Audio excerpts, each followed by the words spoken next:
What's going on, everybody? Oh, man. Welcome in. I'm over here choking on some water. But welcome into the Prophecy Misfits Podcast. This is episode 339. Ice Me Down. And we got some interesting things to discuss. As usual, the world is as chaotic as it was before, if not more. And so we got some interesting things to discuss. A lot of stuff that's going to go, that's transitioning and happening with ICE and DHS and a lot of things there. But yeah, we also got a bunch of stuff that we're going to go over with tech type stuff. And there's a couple other things regarding pardoning of a cryptocurrency dude, a pretty big cryptocurrency guy. And talking about possibly this mysterious $130 million donor to the military, which really doesn't cover much of anything, but there seems to be quite a history there. And then we're going to kind of go over a few of these quote-unquote Christian conferences and stuff that are popping up and whatnot. That's sometimes it's good to take a look at and see what's going on there. So we got a lot of things that we'll be discussing tonight, but glad to have you guys here. And if this is your first time in, welcome in. And this is what we do on Tuesdays and Saturdays. We get together and we watch the absolute insanity unfolding around the world right now. I mean, we're living in these last days, and things are clearly moving faster than they have before in the past. And it seems to be that things are prepping and getting ready to go for the coming eventual day of the Lord. And we know we'll be taken out of here before that time happens. And so we do what we do. We do what we're called to do. And that's to be watchmen. And we just keep track of what's going on. So we utilize that to encourage each other and to share the gospel with as many people as we can. But all right. How you guys doing? You guys doing all right tonight? And again, because of YouTube's change, I can't bring anybody up on the screen, but I'm glad to have all you guys on here, and I appreciate all of you guys being on here. And I noticed that we're getting a lot of new people coming in, and so that's good. And hopefully we can, if they don't have Jesus, we can get them Jesus. But it's good to have all you on here. So somebody, I think that's Dino. Dino, need a misfit conference. Yeah. Well, it's actually funny that you say that, because what was it? It would have been this Saturday. We had two of them in the past, and I actually had a third one planned that would have been on Saturday, November 1st. But because of things, which we're not going to go over, we've already gone over these things in the past, but because of things, that conference is not happening. So, and as of right now, I do not foresee any other ones in the future, unfortunately. Again, for reasons we've gone over in the past. So, yes, it's unfortunate, but that's just how it is. That's how it is. So, but glad to have you guys here. Thank you guys for joining me. So, yeah, we're gonna go ahead and get started on this stuff, and we're going to go ahead and get into housekeeping. I can speak English, I promise. Housekeeping? I think you're sleeping. Housekeeping? All right, so usual spiel. If you guys can, like, share, subscribe. Get this out to as many people as you can. It's not about views, not about butts and seats, but it is about getting the warning out to people and getting people to Jesus. And so if you guys can do me a solid and like, share, subscribe, it helps accomplish just that. With how the algorithm and all that stuff works, liking, sharing, and subscribing helps reach those people who are lost, have questions, and ultimately are trying to find some type of understanding of what's going on. And hopefully we can answer some of those questions, or at least give them an idea of what is going on. And ultimately, if they don't have Jesus, we can give them the gospel of Jesus Christ. And so hopefully they'll give their lives to the Lord and receive the salvation that only He can provide. And so that's why we do this. That's the whole point of this. And so if you guys can do me a solid, like, share, subscribe, it helps get that message out to people. Also, if you guys can, follow Rumble and Telegram. Those are my backup channels. If I get booted off YouTube, we'll be back up live streaming over on Rumble. So make sure you guys go ahead and follow me over there. And then Telegram, post updates, announcements, and other little things here and there that I can't necessarily put in video format, that I just kind of throw up on Telegram. So yeah, make sure you guys follow me there. If you don't like Rumble, you don't like Telegram, I understand. Just make sure you guys go ahead and bookmark the WretchedWatchmen.com website. That's your one-stop shop to find everything that's going on. If you want to find the latest podcasts, the live streams are always there. The announcements are there. You can download the free book that's there as well. And there's a whole bunch of other stuff there. So you guys always know what's going on with the Wretched Watchmen thing. So just make sure you guys bookmark the website. And last but not least, if you guys would like to support this channel with what I got going on, I got donation links down below. CashApp, Venmo, and Give, Send, Go.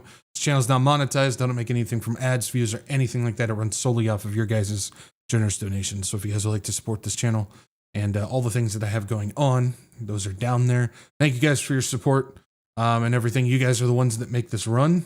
This channel and everything would not be here without you guys. And so I'm so grateful for all of you guys. Thank you for that. So appreciate it. All right. And that is what we got for housekeeping.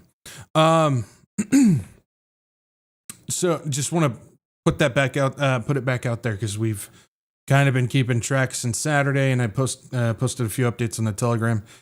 Please continue to pray for Jamaica. It's incredible, the devastation over there because of Hurricane Melissa, and that thing reached levels that's unbelievable. From what everybody's reporting, the center of that thing reached a temperature of like negative 200 and something degrees Celsius, which is just unheard of. When it comes to that stuff, there was wind gusts of up to 260 miles per hour going through there with sustained winds at like 130 miles per hour. And it's been insane. So please continue to pray for Jamaica. And I believe it's going to head towards Cuba from there. So it's been wild to watch, to say the least. So I just want to go ahead and throw that out there. If you guys can, please continue to be praying for them. As we know, during these times, I mean, devastation is going to come and lives will be lost and so on and so forth. But we do know that the Lord works incredibly through traumatic events and devastating events and stuff like this. So hopefully people find the Lord through this. So thank you guys. Appreciate it. All right. So I choked on that water and it's like, my word, still trying to get over it. Went down the wrong pipe. All right. Sorry if I keep pausing. Oh my gosh. Okay. We're going to go ahead and jump into the first thing that we got for tonight. And we're going to be taking a look at what's going on with this. It's been a minute since we've heard anything from the Who, not the band, not the Owl, but the World Health Organization. And so the Who and the European Commission launch AI system to monitor social media and online quote unquote misinformation in real time. And yes, even though there hasn't been much talks of them lately, they've kind of been a little out of the spotlight, to say the least. Those large 3 and 4 letter organizations are still around doing what they're doing. They're just not in the front and center of the stage like they were a couple of years back, but they're still there and they're still doing their work. And so it says, yeah, they're going to launch an AI system to monitor social media and online misinformation in real time. This is actually an update of a program that they've already had. And it says the World Health Organization has introduced a major overhaul of its global monitoring network, unveiling an AI-powered platform that tracks online conversations and media activity in real time. Known as the Epidemic Intelligence from the Open Sources 2.0, or EOS, the system is being presented as a new step in pandemic preparedness, but its reach extends well beyond disease surveillance. The upgrade is part of a growing merger between health monitoring and digital tracking and centralized information control. Developed with the European Commission's Joint Research Center, the JRC, the new version of EOS is designed to scan the internet for signals of emerging health threats. According to The Who, it now automatically analyzes social media posts, websites, and other public sources to detect possible outbreaks. So this is just another one of those scouring, scraping AI systems that roams around the internet in all of the social media platforms and places like that in order to collect information. And if people are talking about an illness or sickness, it scrapes that information and puts it in their database. And if there's articles and stuff written about things as well, it's scanning those to make sure that it fits their appropriated guidelines of information. Anything that goes against their narrative, of course, gets flagged as misinformation and so on and so forth. This is just a continuation of all the things that we have talked about for years and years and years about what they're trying to do, especially when we've looked at document after document that they have released, where they're constantly going over the various ways of protecting humanity from diseases and whatnot. And every single one always contains some type of element of combating misinformation and so on and so forth. Now we have, of course, the injection of AI in all of this, which makes their job of being in more places at once than they possibly could before even easier. And so this is just an extension of things that we've seen for the past couple of years. It says, while this is described as a tool for early warning, it effectively allows a global health authority to observe the world's largest conversations under the banner of everybody's favorite word, safety. It's always safety. It's for your convenience, it's for your safety. That's how it works. The WHO's EOS collaboration page indicates that partners are also exploring projects such as news article credibility detection and misinformation classification systems. These initiatives suggest a growing interest in shaping how information is categorized and filtered. The later effort appears linked to the JRC's Misinfo classifier, released in 2020, which the JRC described as an AI program that detects quote-unquote fake news by analyzing the tone and intensity of language in articles. This organization claimed that the tool achieved an 80% success rate and stated that it's comparable to the state of the art right now. At the time, the JRC said that the classifier was already in use by the European Commission and European Parliament, and it would soon be shared with professional fact-checking organizations. So this is another, again, database system that's going to plug into all of the fact checkers, and the fact checkers are not fact checkers at all. They're narrative guides. They're there to make sure that the narrative holds strong, and when people want to go and fact check something, they're not actually going to get the facts about it. They're going to get something that's going to continue to steer society in the direction that they want to go. And of course, AI only makes that a whole lot easier, especially when they're plugging into these fact checkers as well. So it's also one of those things where we understand that there's some type of other disease outbreak coming. That's not speculation. That's not basing things off of real world things. That's not going off of rumors or anything like that. Scripture's very clear that there's going to be a coming time of pestilence that's going to do a lot of killing and a lot of damage during that time.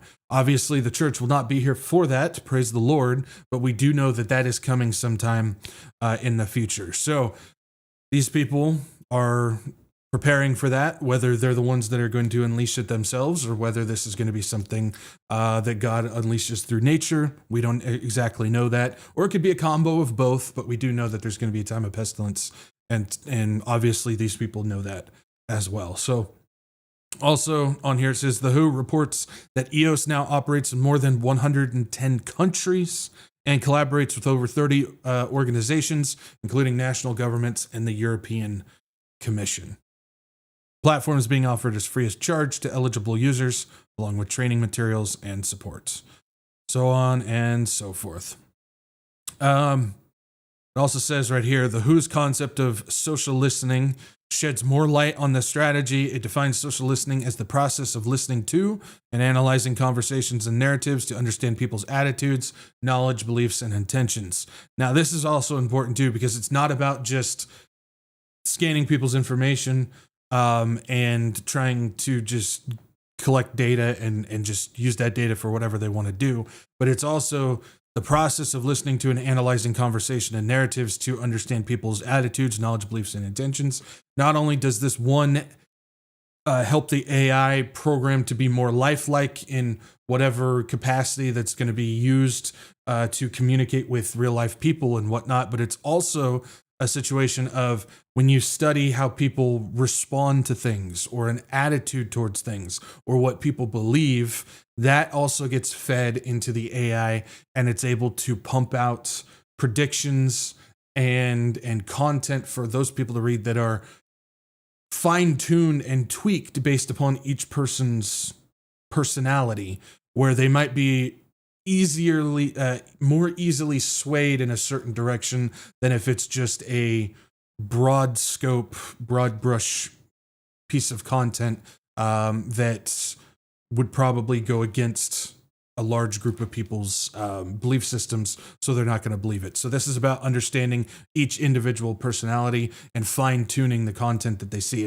It's always used in like advertisements and stuff that we have right now. AI advertisements, algorithms, it studies who you are, attaches it to your profile, and then it spits out content based upon what it has studied about you. And this is also going to be used by the WHO as well. So yeah.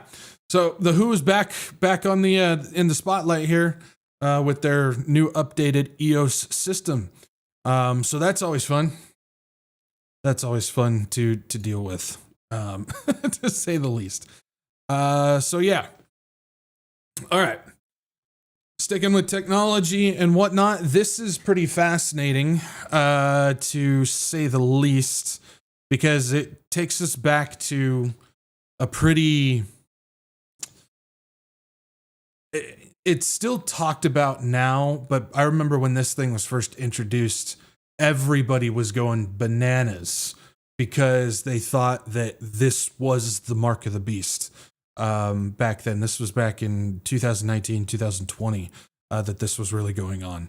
And so this plays a part in that. And this is coming from Uber, the ride sharing thing that you call an Uber on your phone. And I think, they had that, and then they did the Uber Eats thing and all that type of stuff. Well, they're coming out with something else, and it's pretty interesting. It says, introducing digital tasks, a new way to earn.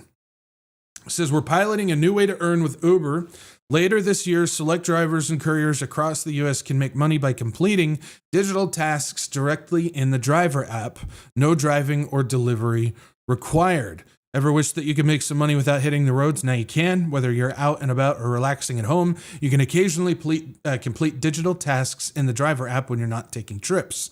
As part of this pilot, you may be asked to complete any of the following tasks. Record yourself speaking in the language you're most comfortable with, submit documents written in different languages, upload everyday images with a specific category. Each task takes only a few minutes. Over time, you'll see a wider variety of tasks given to you with more opportunity to earn. Tasks are only available to drivers and couriers who have opted in. Once you sign up, you'll occasionally see invitations and so on and so forth. But it says Uber connects you with companies that need real people to help improve their technology. By completing short digital tasks across different languages and topics, you'll help make their products smarter while earning extra through the Uber app. And so what this thing is if you have Uber, you don't even need to drive with it. You'll be doing a simple few-minute task on your phone. They give you a few examples of what that is. And when you complete the task, it'll put money into your account. And why this is important is because it's very similar to this thing. And I'm sure a lot of you will already know what this is. This is that famous patent from Microsoft, which is the WO 2020-06-06-06. And of course, it's the 06-06-06 that a lot of people grabbed onto that and said, here's the mark of the beast type of thing. But this was patented back in 2019. And what the Uber thing is it's basically this. That's what this patent is all about. It's about using body activity to complete a task, which will then unlock cryptocurrency and put it into somebody's wallet. And that's pretty much what this thing is. This is human body activity associated with a task provided to a user may be used in a mining process of a cryptocurrency system. A server may provide a task to a device of a user which is communicatively coupled to the server. A sensor can communicate to that server or is comprised of the device of the user may make sense body activity of the user. So basically body activity to create or to do some type of instructive task. So the server sends it to the human's device, and then the device will then determine through its AI algorithm if the person has completed it exactly as intended. And if it has, it'll send it back to the server, which has utilized that body activity to mine cryptocurrency. And because you have completed a task, it will then drop cryptocurrency into your account. This is exactly what this is basically about. It's going to send a task from a server to the person's device. If once you complete it exactly as intended, it will send it back to the server and then drop money into your account for doing it. Now, while Uber's not saying that this is what's going on, there is a chance that by you completing that task, not only are you helping to advance the AI, the technology of whatever the task may be, but it could also be used in order to mine cryptocurrency. It's also on here for the 06 patent. Says some embodiments of the present disclosure may use human body activity associated with a task provided to a user as a solution to mining challenges in cryptocurrency systems. For example, a brainwave or body heat emitted from the user when the user performs the task provided by an information or service provider, such as viewing advertisement or using certain internet servers. It specifically talks about how some of those things may include viewing advertisement. So watching a video could be a task that needs to be done, or using certain internet services, which is very similar to what Uber is asking their people to do.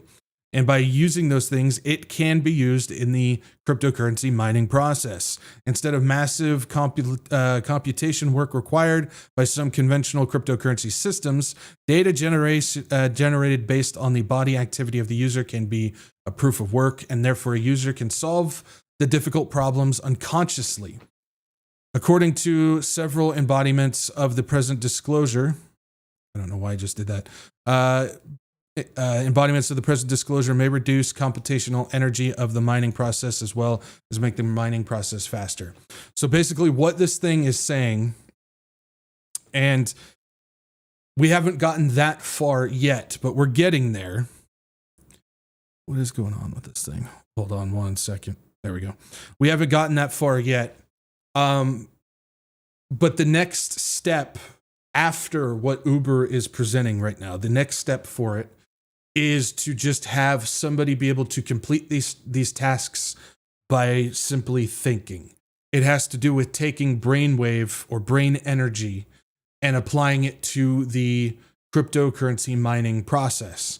And so right now it's interactive tasks, which is part of that patent. It has to do with just utilizing interactive tasks. That's what Uber's doing with this. The next step, which would require something a little bit more advanced than actually doing something on a phone, would just be thinking. And that's where you would probably start seeing the body or the brain-computer interfaces, the BCIs, so your brain chips and stuff like that. That would be the next step, because then you will be able to complete tasks by simply thinking, by using nothing but brain energy or by body heat to complete these tasks. And it talks about doing it unconsciously. So these are things that can be done while you sleep.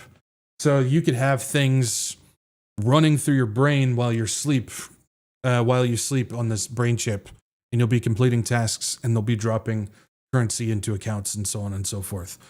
But I wanted to bring that up because we're getting obviously very close to a time where completing simple tasks that advance AI and advanced technology is going to be seems to be the way of the future when it comes to gaining some type of digital asset or digital currency for what you've done, especially because we're starting to see a lot of the more physical jobs being taken over either by AI algorithms, or we know about robotics that are starting to make their way into things. I talked about that on the last Wretched Recap, where Amazon's looking to replace 600,000 workers with robotics. We already know that there's robo-taxis. We know that there is robo-transport trucks that are just automatically driving on those. We know that there's ports, ship ports, and container ports that are utilizing robotics and AI and stuff. So they're eliminating jobs that type of way. And so there's probably the best next thing that's coming is going to be training AI to become more advanced, more human-like, and that's going to, you can utilize people like with what they're going to be doing here with this Uber app by having people just do these tasks on their phone, which helps train the AI. There's a whole bunch of other stuff out there that they're doing too, like Elon Musk just announced Grokopedia, which is the Wikipedia, but it's Grok AI instead of Wikipedia, which all it's going to be doing is scraping information from the internet, whether it's accurate or inaccurate, and feeding it out to people who ask, which that's all AI does anyways.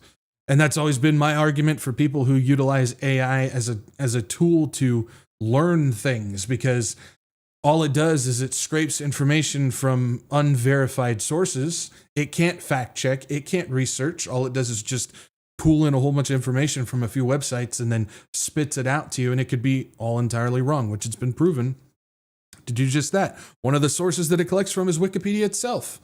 And I always say, don't ever research off of Wikipedia. You're going to get nothing but bad information from there, because it's just a whole bunch of people that are throwing stuff in there.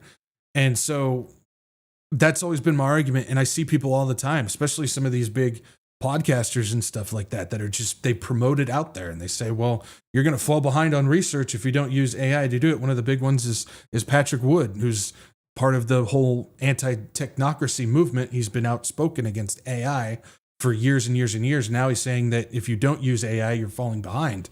It's like, I'm not sure I can trust anybody who uses AI to do his research. I can't, because I don't trust the AI itself. And so we got to be careful that we're not falling in line with that. But this is how AI advances. It's literally people embracing the very thing that's going to replace them, and not only embracing it, but then you're helping it to get better at the job that it's now going to be taking from you.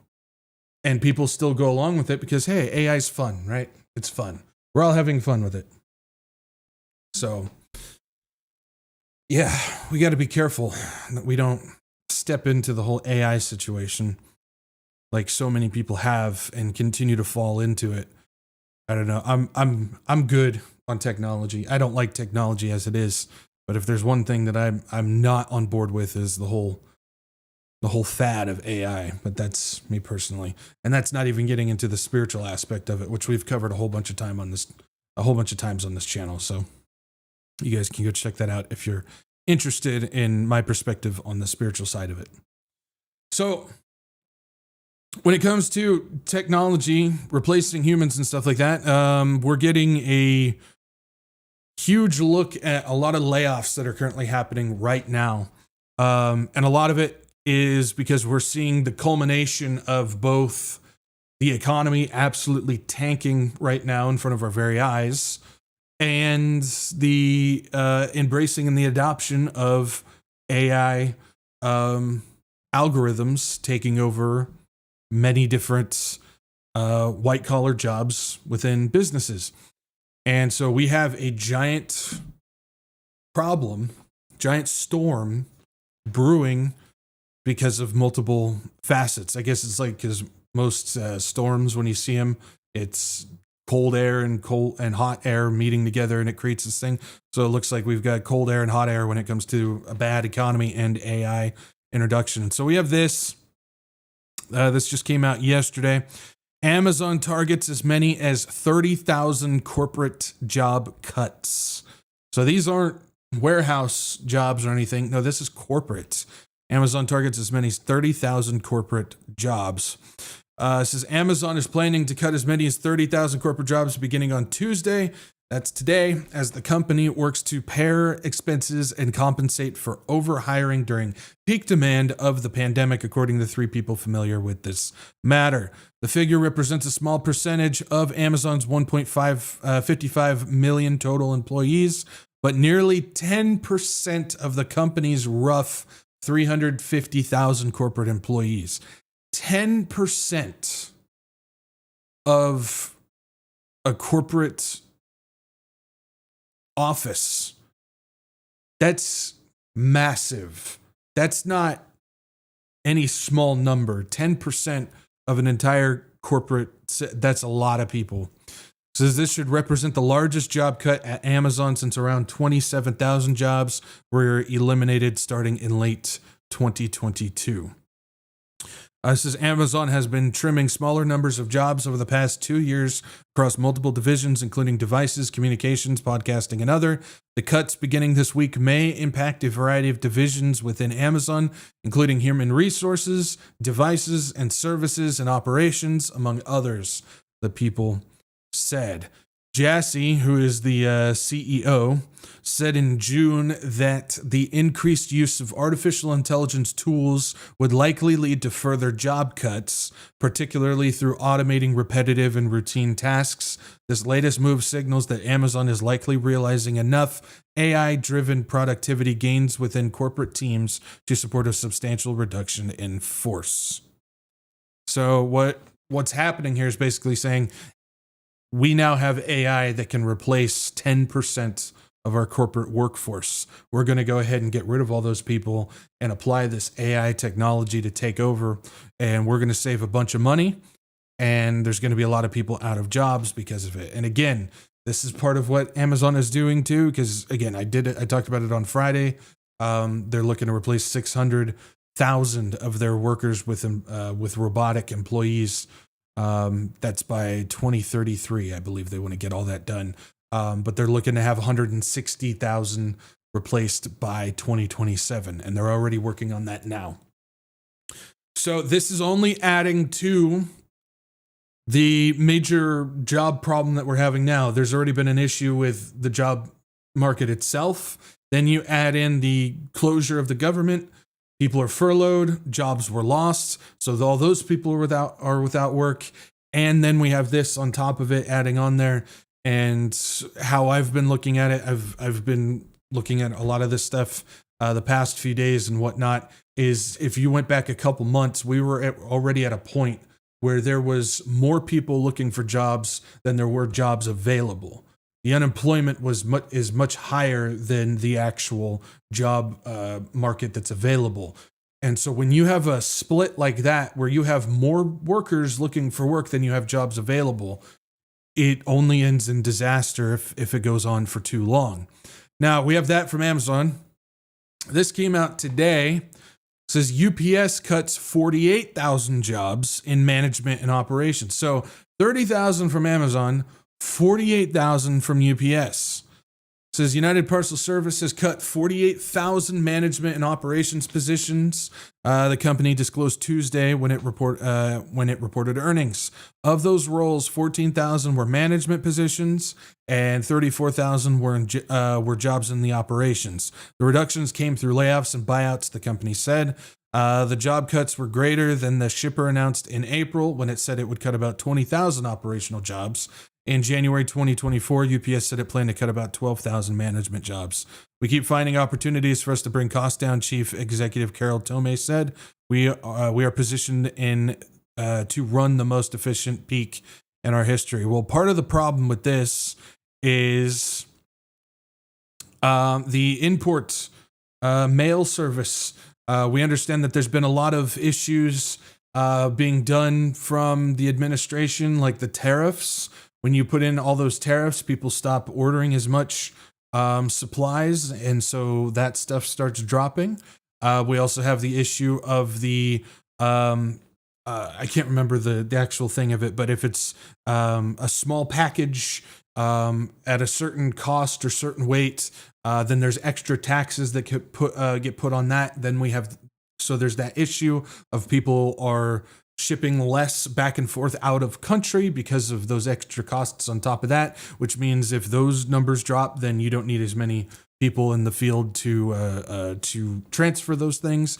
And so when you have that on top of, again, it doesn't talk about AI in this, but I would talk about there's probably AI getting introduced in the UPS as well. People are buying less because the economy is not as good.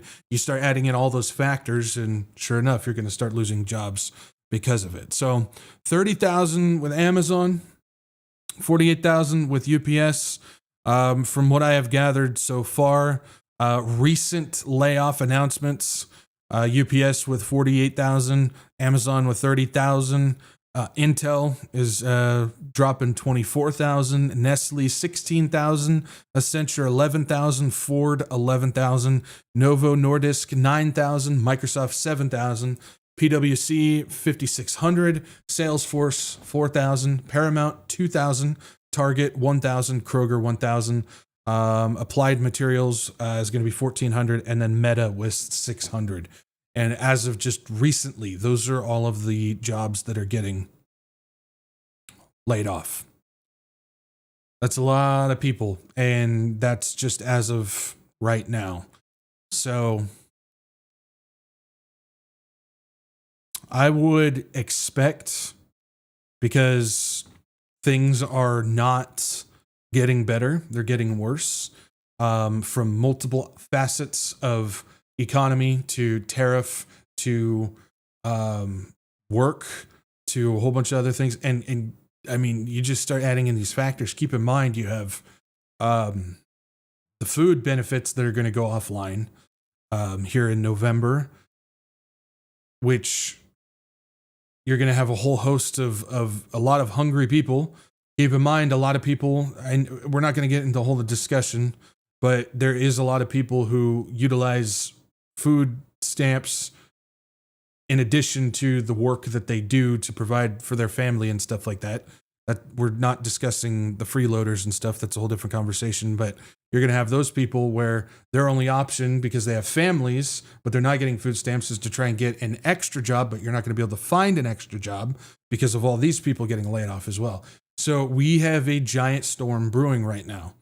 And we got to, I don't even know where you would begin to fix anything like this, because I think we're at the point, and I've said this multiple times, it's unfixable. Everything is unfixable that's happening right now. We've reached the past or the point of no return. We've gone past that point.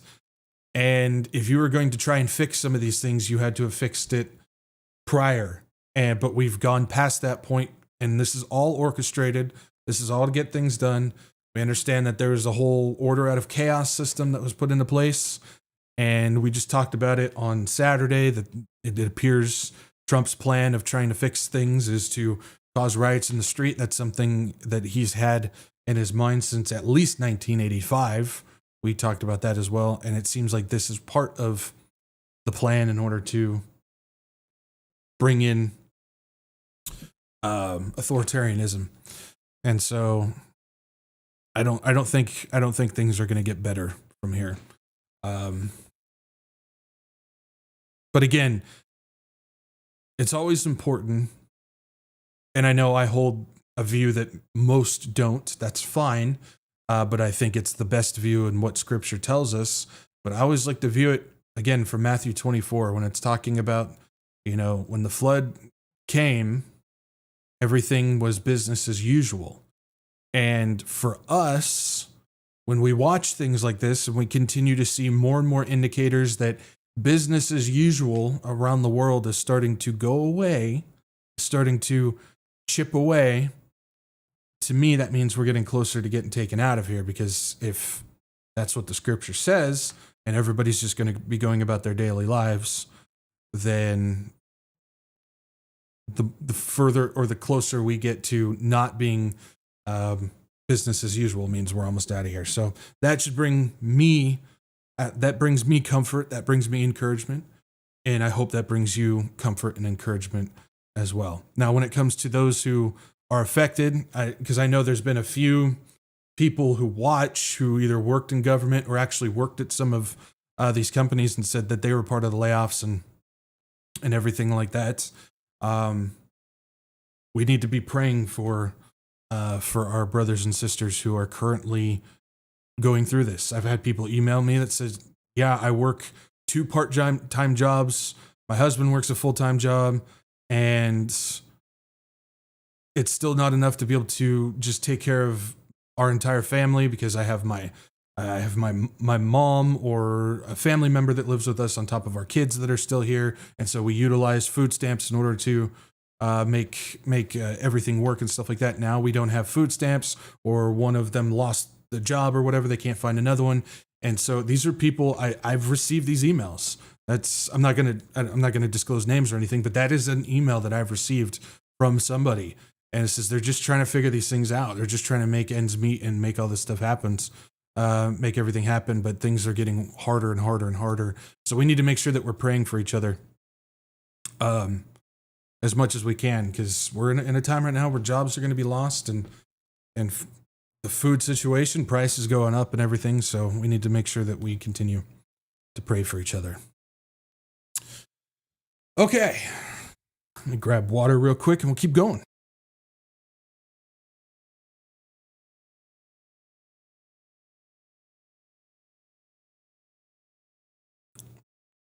All right. Yeah, Pena, seems you have to work harder and harder for less and less. Yeah, that's the theme. And it's a theme that's been rolling for quite a while, but it seems to be picking up momentum as of late. All right, so let's go ahead and keep this train a-rolling. And yeah, this is always fun. HHS employees now being measured by loyalty to Trump's policies. In annual performance reviews, federal workers will be assessed on whether they clearly and demonstrably support implementation of Trump's agenda. So you must support the Führer's instructions. Otherwise, your job will be removed. It says the Trump administration is using a new metric for assessing people's job performance at the Department of Health and Human Services, whether they clearly and demonstrably support implementation of Donald Trump's policy agenda. Tens of thousands of HHS employees have to fulfill 4 critical elements for their annual performance reviews, which take place at the end of the fiscal year. One of those elements, faithful support of administration of the law and the president's policies, lays out how workers now have to essentially prove their loyalty to Trump's policies. This is the most critical element for reviewing the job performance of someone who serves under the elected president, reads the requirement. This is the requirement, and it has a 25% weight on your performance review. And it reads, this is the most critical element for reviewing the job performance of someone who serves under the elected president. Faithful administration of one's role in the executive branch requires commitment to the principles of the founding, including equality under the law and democratic self-government. All senior professionals must clearly and demonstrably support implementation of the president's policies, priorities through specific results that align with and advance the president's specific policy agenda. So, part of the requirements to work at HHS is you are forced, whether you agree with it or not, you are forced to hold faithful to the president's policies. It literally says president's policies. You must hold to that. You must express it in your work. Otherwise, you may lose your job for doing it. This is how authoritarians work. This is dictatorship. You must conform to the policies. People always say, 1984. This is 1984. This is thought police. Whether you agree with it or not, if you want to have a job, you must do it. It says, so basically, we swear we're going to follow Trump's policies, which is ridiculous, said the HHS employee who requested to be anonymous to protect their job. I that should not surprise us at all. If we jump down here, this is the important thing. It says it's a hit on morale, and everybody is scared, said the HHS employee, because you just never know what new fork in the road message you're going to get this day or that day. Internally, it is being read by someone as a threat to sign or be singled out and fired. There's nothing we can do about it. We just have to go along to get along, they added, emphasizing they can't afford to lose their job. If you don't do it, you have to be let go. It's like, okay, I'm just going to hold my nose and jump because I don't have a choice. When you create an economy so bad and a job market so small that it allows you to install policies like this, where you may not ever have the opportunity to go get another job and to be able to provide for yourself.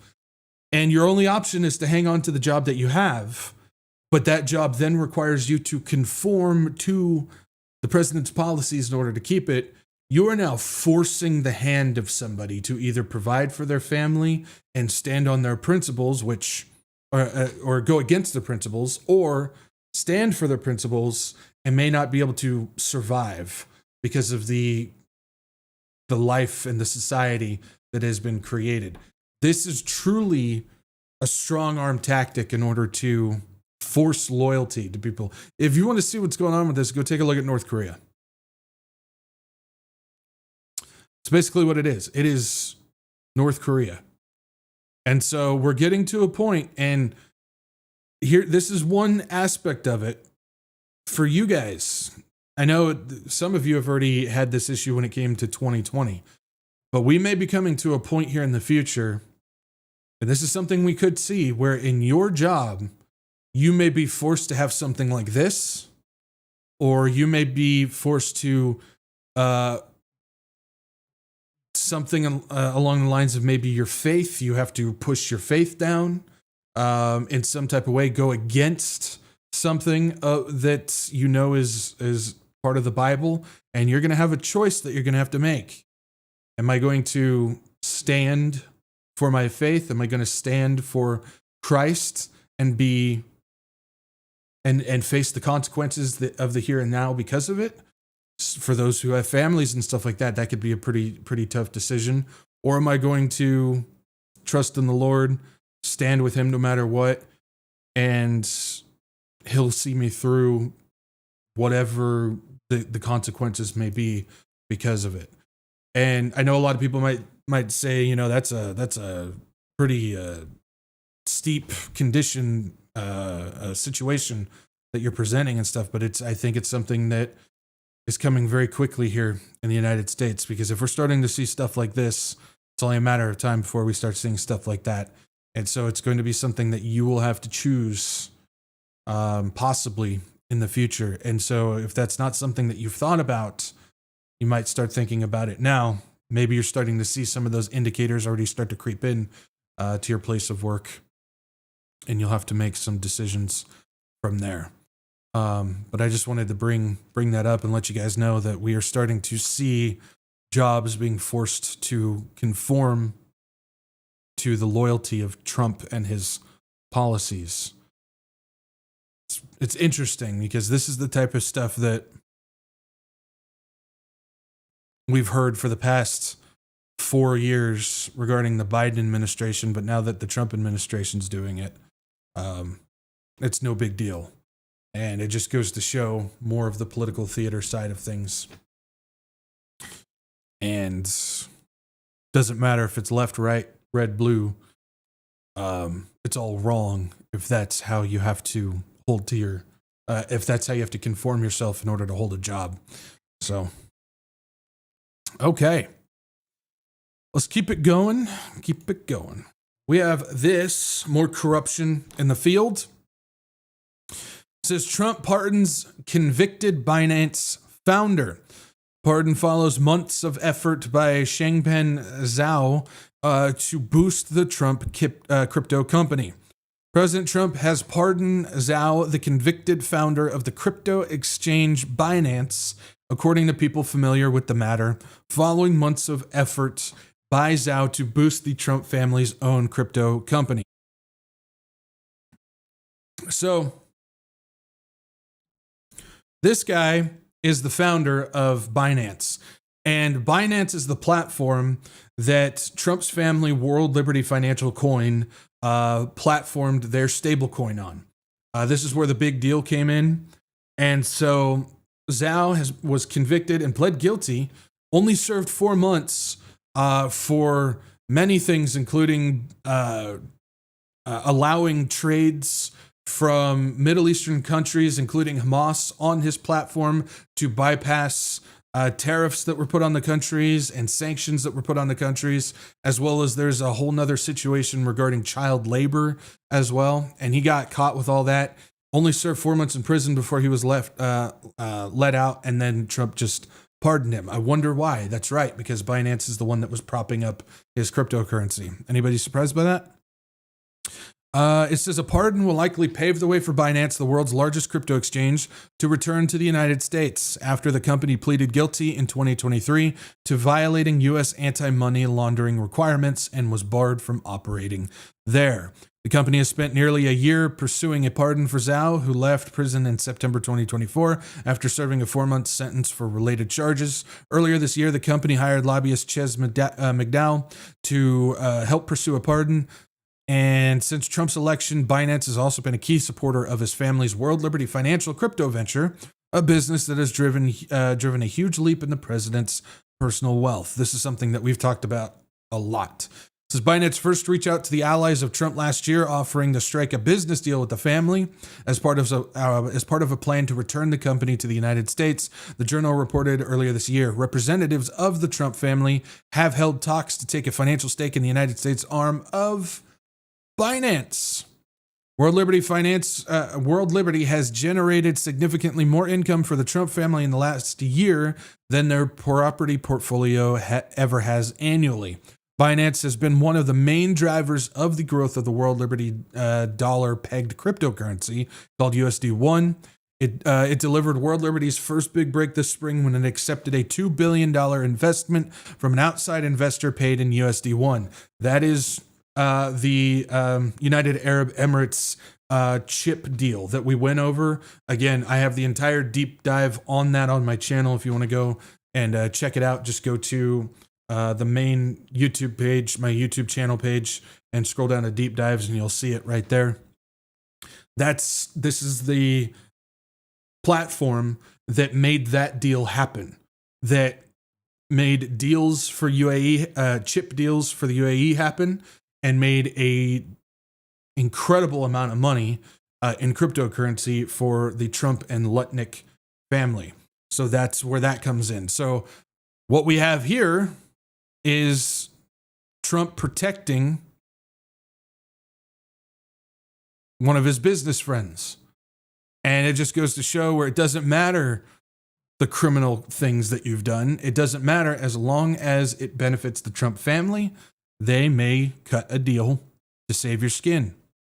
If we jump over here, this is another article about the situation. It says, according to authorities at the time, the lack of safeguards under Zhao's leadership allowed figures associated with the military wing of Hamas, hackers, and money launderers to trade on the exchange. The lack of proper compliance also led to some customers trading with residents of Iran in contravention of U.S. sanctions. Between 2018 and 2022, Binance processed at least 1.1 million transactions that violated U.S. sanctions, worth about $898 million, according to the government's case. You know how we keep getting national security thrown around from the Trump administration? They continue to make moves to protect national security. It's all about national security. It's about making sure that the country's safe, and national security this and national security that and stuff like that. You would think that this would fall in line with something to do with national security, bypassing U.S. sanctions, doing a little illegal money laundering and stuff with Hamas and Iran and so on and so forth, these countries and groups that we're supposedly at war with and stuff like that. But yet, we're going to go and protect this guy because it benefits the family and whatnot. It's not about national security. Trump uses national security in order to install his authoritarianism. And the sooner we can understand that that's how it works, then we'll be able to see what's really going on with everything that's happening right now. This has nothing to do with national security. This has to do with protecting his own investments, protecting his own friends and business ventures, and so on and so forth. And that doesn't even include the fact of, the whole Hamas thing. We've gone over that. We know who's in control of that. They're a proxy group that were funded by United States and Israel and so on and so forth. And then the whole Iran thing, we understand that Iran falls under Freemasonry and they're connected to the same people that Trump's connected to and so on and so forth. Again, it's all a play. It's all a theater in order to build this giant grand stage that everybody falls under in order to install these types of authoritarian regimes in order to get closer to that one world system that they're trying to build. It's not a hard concept. I know there's so many people that look at these things and go, it's just too complex, it's too complicated, there's no possible way that anything like that would ever be happening in the world because they just can't make it happen. And I'm sitting here going, it's not that complicated. I think people try to make this stuff a little bit too complicated, where if you just break it down in simplistic forms, it's just a simple wall built brick by brick, and there's only a few bricks that need to be there in order to make the whole thing run. And that's exactly what we're seeing right now. And I think that's important that we understand that, so we are not deceived going forward by the things that we see. And not a week later after that whole thing, Binance posted on their Twitter an advertisement for World Liberty Financial. It says deposits for USD1 are now open on Binance US. USD1 is a US dollar peg stablecoin issued by World Liberty Financial and fully backed by regulated reserves, including US treasuries. And so you got to go out there, and now that he got pardoned, he's going to have to hold up his side of the deal and make sure that he's making as much money for the Trump and Lutnick family as he possibly can. So fun times happening right now. Let's keep it moving, shall we? And it says DHS wants a fleet of AI-powered surveillance trucks. U.S. Border Patrol is asking companies to submit plans to turn standard 4x4 trucks into AI-powered watchtowers, combining radar, cameras, and autonomous tracking to extend surveillance on demand. The U.S. Department of Homeland Security is seeking to develop a new mobile surveillance platform that fuses artificial intelligence, radar, high-powered cameras, and wireless networking into a single system, according to a federal contracting record reviewed by Wired. The technology would mount on 4x4 vehicles capable of reaching remote areas and transforming into rolling, autonomous observation towers, extending the reach of border surveillance far beyond its current fixed sites. They literally... the best way that I can describe this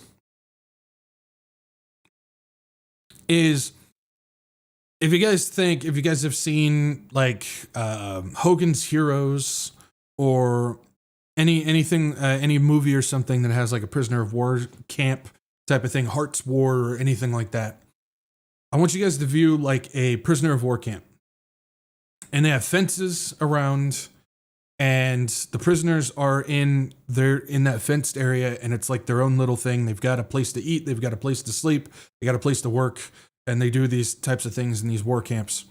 And that's like their little town that they live in. But there's a fence around it, and there's watchtowers with people constantly watching with spotlights and everything like that to keep an eye on everything that they're doing in there. Basically, what DHS is wanting to do with this is they want to build these trucks with AI-powered radar, cameras, and tracking systems that they can plant all over in cities everywhere. And basically what they're doing is they're building a mobile AI autonomous watchtower. And so what it's doing is it's creating these cities will then become prisoner of war camps. They're going to plant these things all over the place to be able to monitor and track everybody while they're just going about their daily lives and their little things, not realizing that they're actually living in a prisoner of war camp, a POW camp. And that's what they're trying to do with these towers.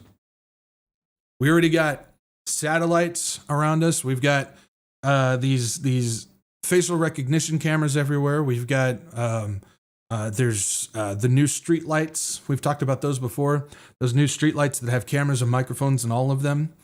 And it's just another addition to being able to keep everybody in check everywhere that they go. It says the proposed system surfaced Friday after U.S. Customs and Border Protection quietly published a pre-solicitation notice for what is calling a Modular Mobile Surveillance System, or M2S2. The listing includes draft technical documents, data requirements, and design objectives. The M2S2 performs as described. Border Patrol agents could park their vehicles, raise a telescoping mast, and within minutes start detecting motion several miles away. The system would rely heavily on so-called computer vision, a type of artificial intelligence that allows machines to interpret visual data frame by frame and detect shapes, heat signatures, and movement patterns. Such algorithms, previously developed by use in war drones, are trained on thousands, if not millions, of images to distinguish between people, animals, and vehicles. The development of the M2S2 comes amid the Trump administration's sweeping crackdown on undocumented immigrants across the U.S. As part of the push, which has sparked widespread protest and condemnation of the brutal tactics used by immigration authorities, Congress boosted DHS's discretionary budget authority to roughly $65 billion. The GOP's One Big Beautiful Bill allocates over $160 billion for immigration enforcement and border measures. Most of it is directed to DHS, with the funds scheduled to be distributed over multiple years. The administration has sought to increase DHS funding by roughly 65%, proposing the largest expansion in the agency's history to fund new border enforcement, detention capacity, and immigration surveillance initiatives.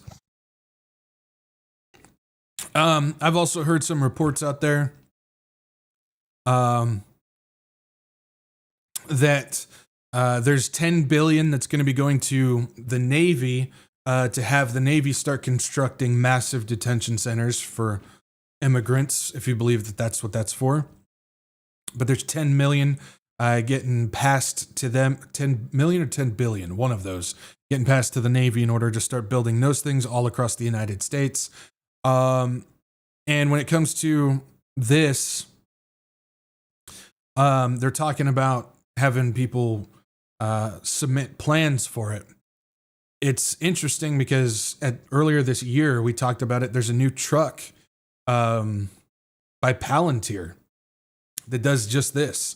The truck is going to be used for the military to survey lands, track movements, use AI algorithm to spit out unit movement scenarios on the battlefield. It can deploy radar. It can deploy drones and so on and so forth. So I wouldn't be surprised if Palantir maybe starts doing something with their trucks to get them on the streets here. I know Anduril has a couple of things that are kind of like this, not exactly, but they could be retrofitted for what the streets want and stuff like that. And of course, you know, Peter Thiel with Palantir and Palmer Luckey with Anduril. Those are friends with the Trump administration. They could get it done as well. But they're moving hardcore to get this stuff done. That's on top of the 700 million that we talked about when it comes to new armament for ICE on the streets of the United States as well. So I don't know how else to say it, but if you still think that this is about immigration, I don't know what to tell you. Everything that we see going on right now, this is increasing. This isn't decreasing. The deployment of mercenaries and the National Guard on the United States soil, and I'm seeing reports everywhere. There was this new one that just came out. A judge threw out a case that was brought before court because there was I'm trying to remember all the details, but there's a case where there was a dude, he was driving his car, and it was ICE or Border Patrol or one of them who stopped, got out, and just shot at the guy through his side window, managed to miss him, and several bullet holes into the passenger seat of the dude's car. And of course, they just pulled him out and arrested him because they thought he was an immigrant. He was a United States citizen. And the court filings are showing that the police or somebody told the border agents to cover up the shooting, to make it look like that's not what happened. And so they almost killed a guy for no reason, and then we're going to try and cover it up. And it came out in court, and the judge just went ballistic and threw it out and everything like that. And that's just one case. That's just one case. I'm seeing tons of those things popping out because they're just hiring mercenaries to go out there. And how many of them aren't even hired to begin with? There's constant stories of impersonating police officers. You know how easy it is to impersonate an ICE agent because they're just out there in street clothes. You can just have people out there doing whatever they want to do, claiming to be ICE because they can wear masks. They don't have to show identification. They don't have to do anything. And that's all been A-okay by what's going on right now, by this administration. And so this stuff is getting worse. This has nothing to do with immigration. This has nothing to do with what we're being told that it has to do with. This is clearly they're getting stuff set up to create one giant prison camp right now. Adding on, we have this. ICE makes stunning claim Congress doesn't get to oversee facilities due to shutdown. Congress doesn't get to oversee facilities due to shutdown. Wow. U.S. Immigration and Customs Enforcement officials now claim that the federal government shutdown means that they are no longer required to allow members of Congress into their facilities for inspection. Officials are providing two reasons for this. According to the report, first, ICE officials have informed lawmakers that they simply don't have the staff or funding to support those visits. That is the dumbest excuse I've ever heard. Congress wants to go in and check on the detention facilities, and you're saying that you won't let them in there because you don't have staff or funding to allow the Congress to go in and check a facility? That's pretty stupid. Lawmakers have previously been legally allowed to demand them as part of oversight duties, which includes monitoring conditions and communicating with detainees facing deportation. The second reason, which they have made in court as Democratic lawmakers sue over access to the ICE facilities, is that there's now no law on the books that requires the Trump administration to accommodate lawmakers' visits. That requirement has been contained in government funding laws that expired when the shutdown began. Instead, ICE informed U.S. District Judge Yia Cobb that it is now funding its operations with appropriations made in the One Big Beautiful Bill Act, which does not require congressional access. Anybody else still think that this government shutdown was on accident? I'm curious. Anybody still think that this is not planned? This was not orchestrated? This was not designed to be just like this? We can shut down the government, and that means we can block anybody and everybody from coming into our detention facilities to see what we're doing. They can't see who we have. They can't see what we have. They can't see what we're doing in there. They can't see anything. This is completely designed this way. And it's fascinating that it talks about the One Big Beautiful Bill on that. Because Trump, while in Japan, which he's the first president to ever leave the United States during a government shutdown, by the way, Trump in Japan said something interesting about Congress, about the One Big Beautiful Bill, and why Congress isn't needed anymore. Let's listen to what he has to say. For your workers, and it really covers everything, the great big beautiful bill. We got everything done. I said, let's get it all done. A lot of people want to do it little small pieces, like 9 of them, 12 of them. I said, put it all into one bill, and if we get it done, we're done for 4 years. We don't need anything more from Congress in terms of that, right, Scott? Did you hear that? We're going to get it all in the big, beautiful bill. We're done for 4 years, and we don't need anything from Congress anymore. This is just more that you can put into the pile of the idea that the government is not getting turned back on. I'm seeing more and more and more evidence that's telling me that that government is not coming back, y'all. It seems pretty clear that the idea was to shut it down. Listen to the rest of this, though. Into one bill, and if we get it done, we're done for 4 years. We don't need anything more from Congress in terms of that, right, Scott? We got it all done. It was a little risky, but because if we didn't get it done, I don't know, who knows what would happen with these radical left lunatics that we have to deal with. And there's more theater at the end. Whenever you hear, throwing the stuff out, it's the Democrats, it's the left lunatics, and so on and so forth, or you hear it from the other side where it's the Republicans, it's the right-wing crazies and stuff like that. Whenever you hear something like that, just realize that that's a poke for getting their monkeys to start throwing poo at each other. That's all for the citizens to start getting riled up and attacking the other side, because you have to keep that theater going. You have to keep people constantly on political edge and anger towards the other side, because they get blinded by everything. They start seeing red. And so they always have to throw those jabs. So those are pointless jabs for us who actually are paying attention to the real overall thing that's happening. But whenever you hear that, just a reminder, don't fall for that stuff. That's all there just to keep egging people on. But he said it. It's like, we're going to get it all in the one big, beautiful bill, get it done, put it through, and we're good for 4 years. We don't need Congress anymore.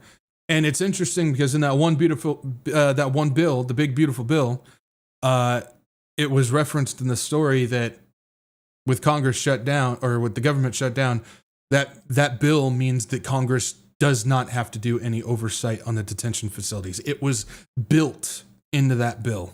It was designed that way. Fascinating. Now, we also have a transition.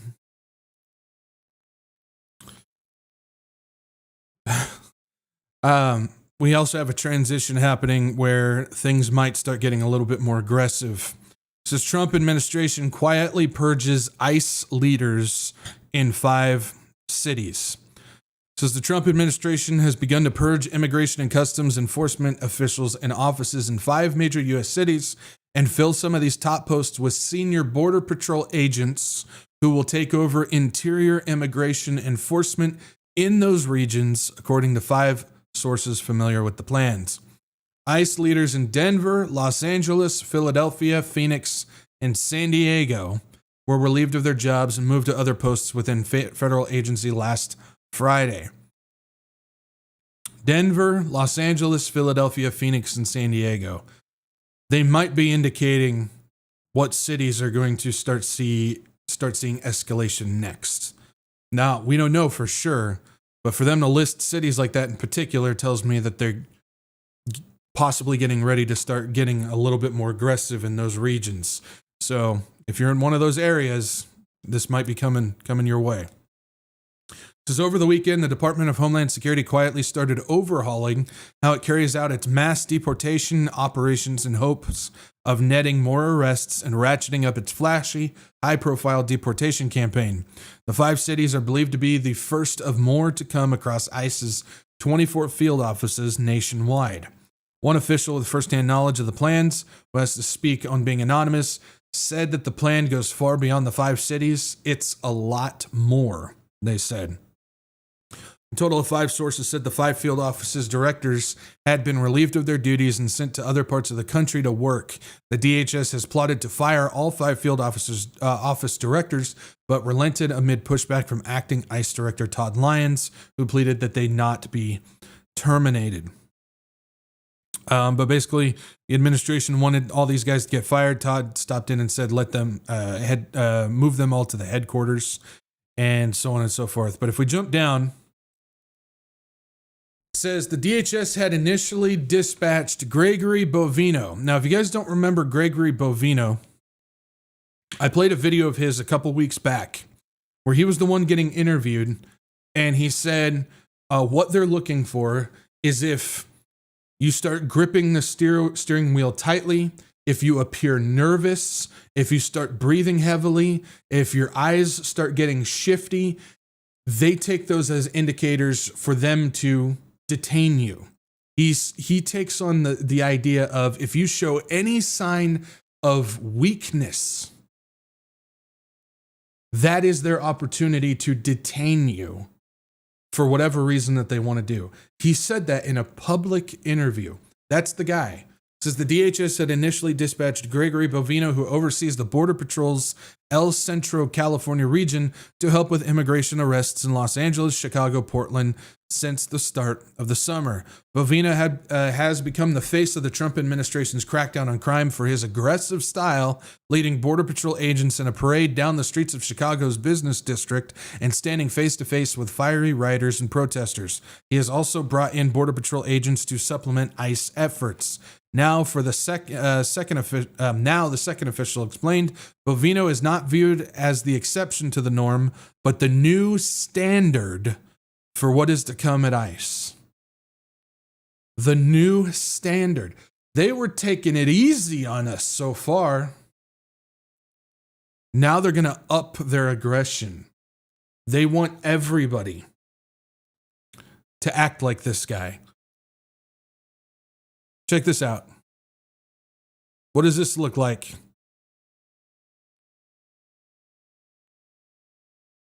If you think that that's a picture of a 1930s SS agent, you're wrong. That's Bovino. Today. That's what he looks like. That's the dude who's leading the immigration deportation stuff.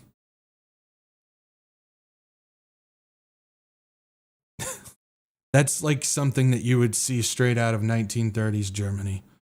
I kid you not.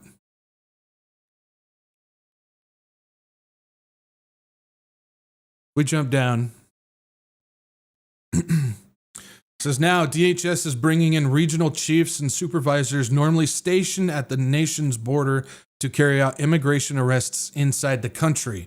Normally, Border Patrol's authority only extends 100 miles into the U.S. from the border, though it is not clear what jurisdiction agents have to be enforcing immigration laws in cities.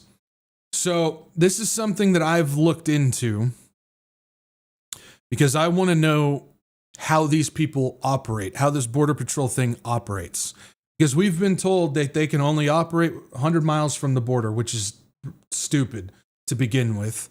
And this gives them, they claim that this gives them the ability to stamp on like your Fourth Amendment right and all these types of things, to search your car illegally and all that stuff, because we're checking for if you're illegal or not. It's national security procedure. So they utilize that. But the problem is we've seen reports for years, this isn't new, but for years, that there's like Border Patrol agents in central, heart of the United States arresting people and detaining people. And it's how do they get away with it? It's written, how they write this thing that completely stomps on the Constitution and your own personal rights is it's not only the border, it's any gateway of entry from outside the United States.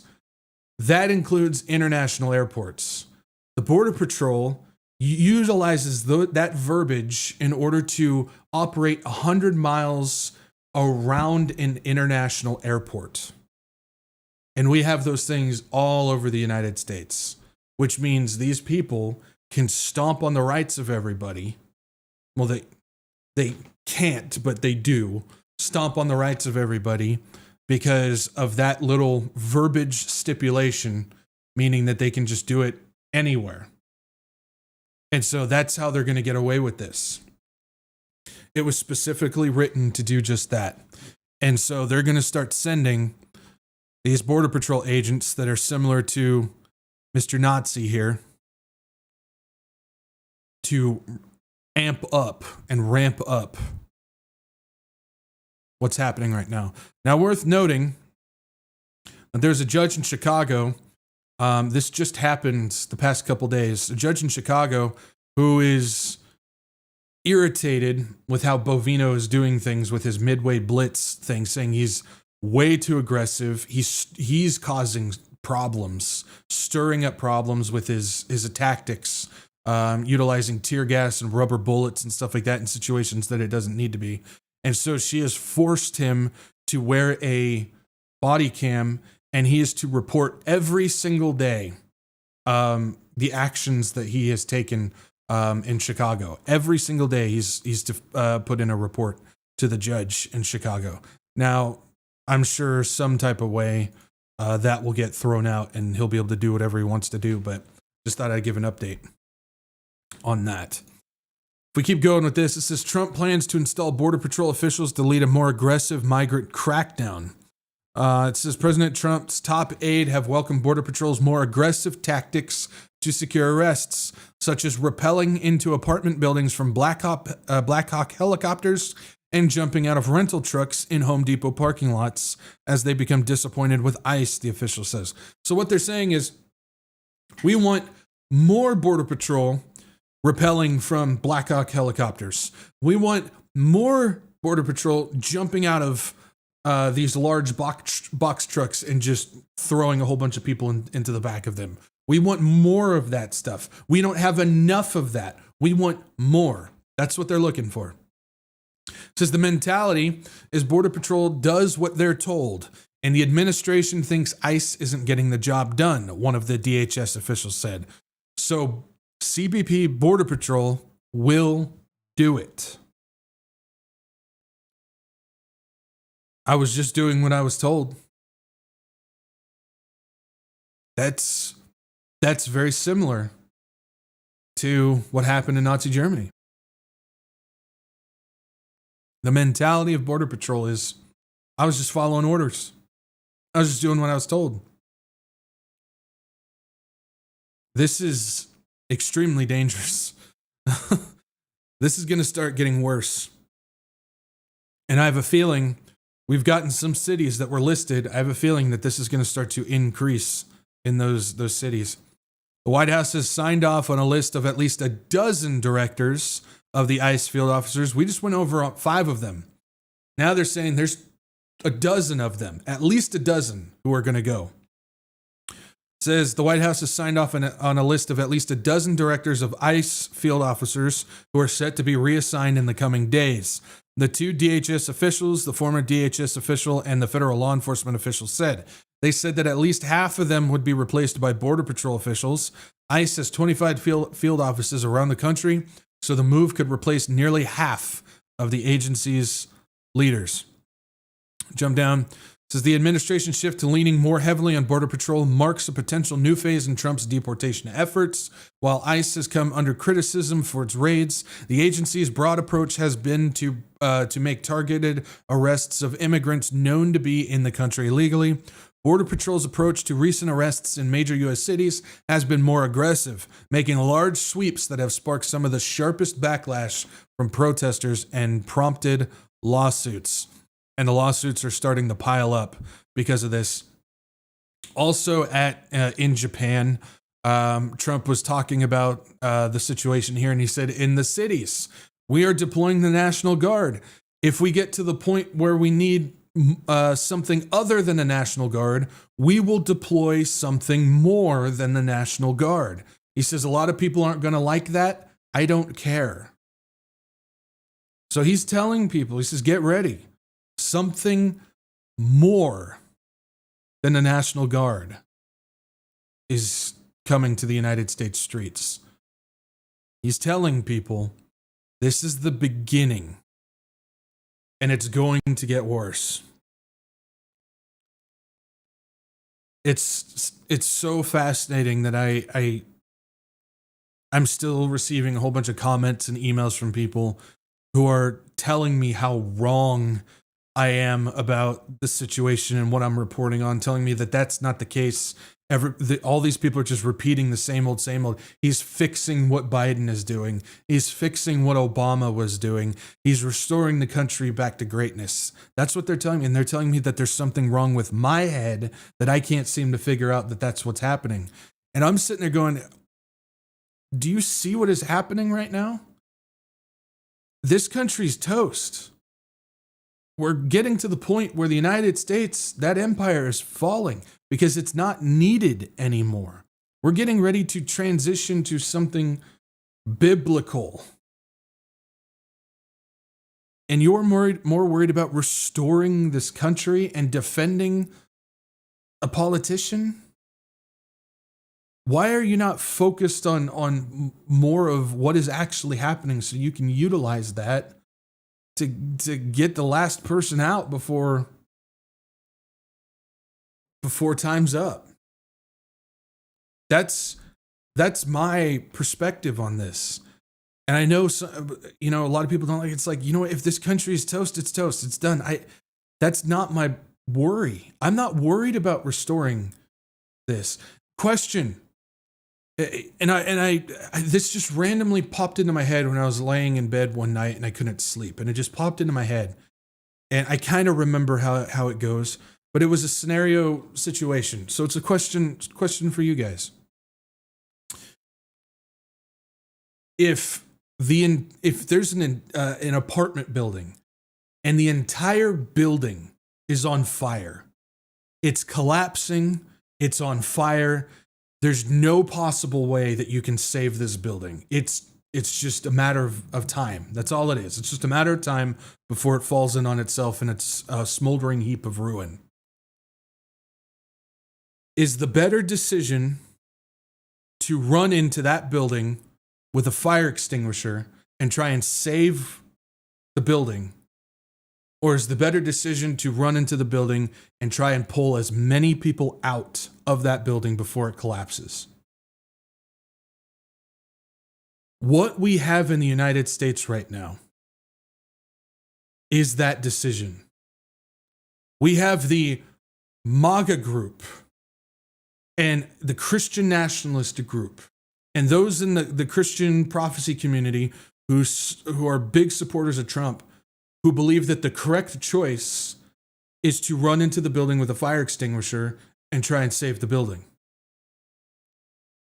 The perspective that I'm trying to give people, I'm not telling you what to believe or how to believe or whatever way you want to go, but the perspective that I'm trying to tell you is that's the wrong choice. The right choice is to run into the building and try and pull as many people out of that building before it collapses. What does that mean? That means our job is to go out into the United States, to go into the building that's on fire and try and witness to as many people so they get pulled out by the rapture before this whole thing falls apart and they're left behind.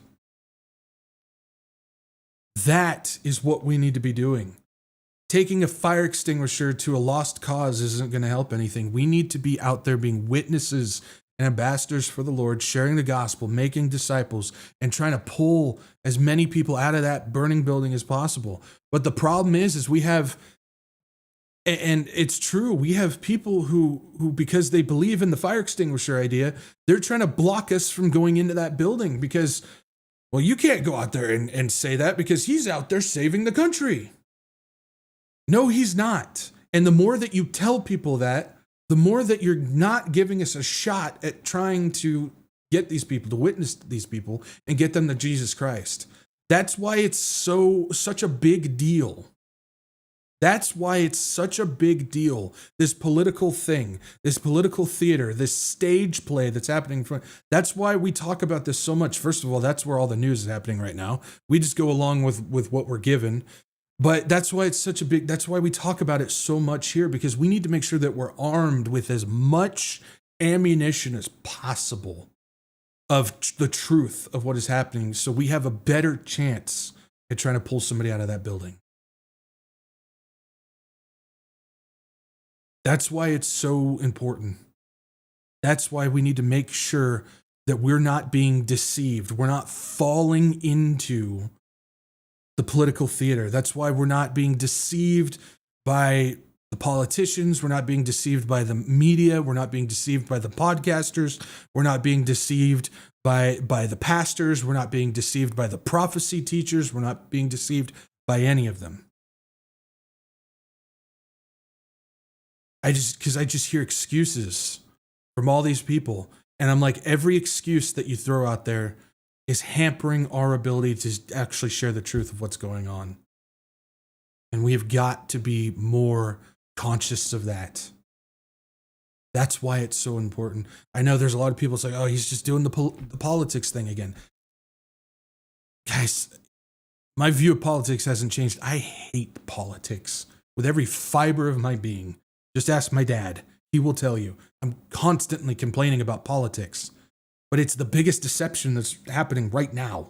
Because what we're watching is the fusion of religion and politics. And it is deceiving the masses by the millions right now. By the millions.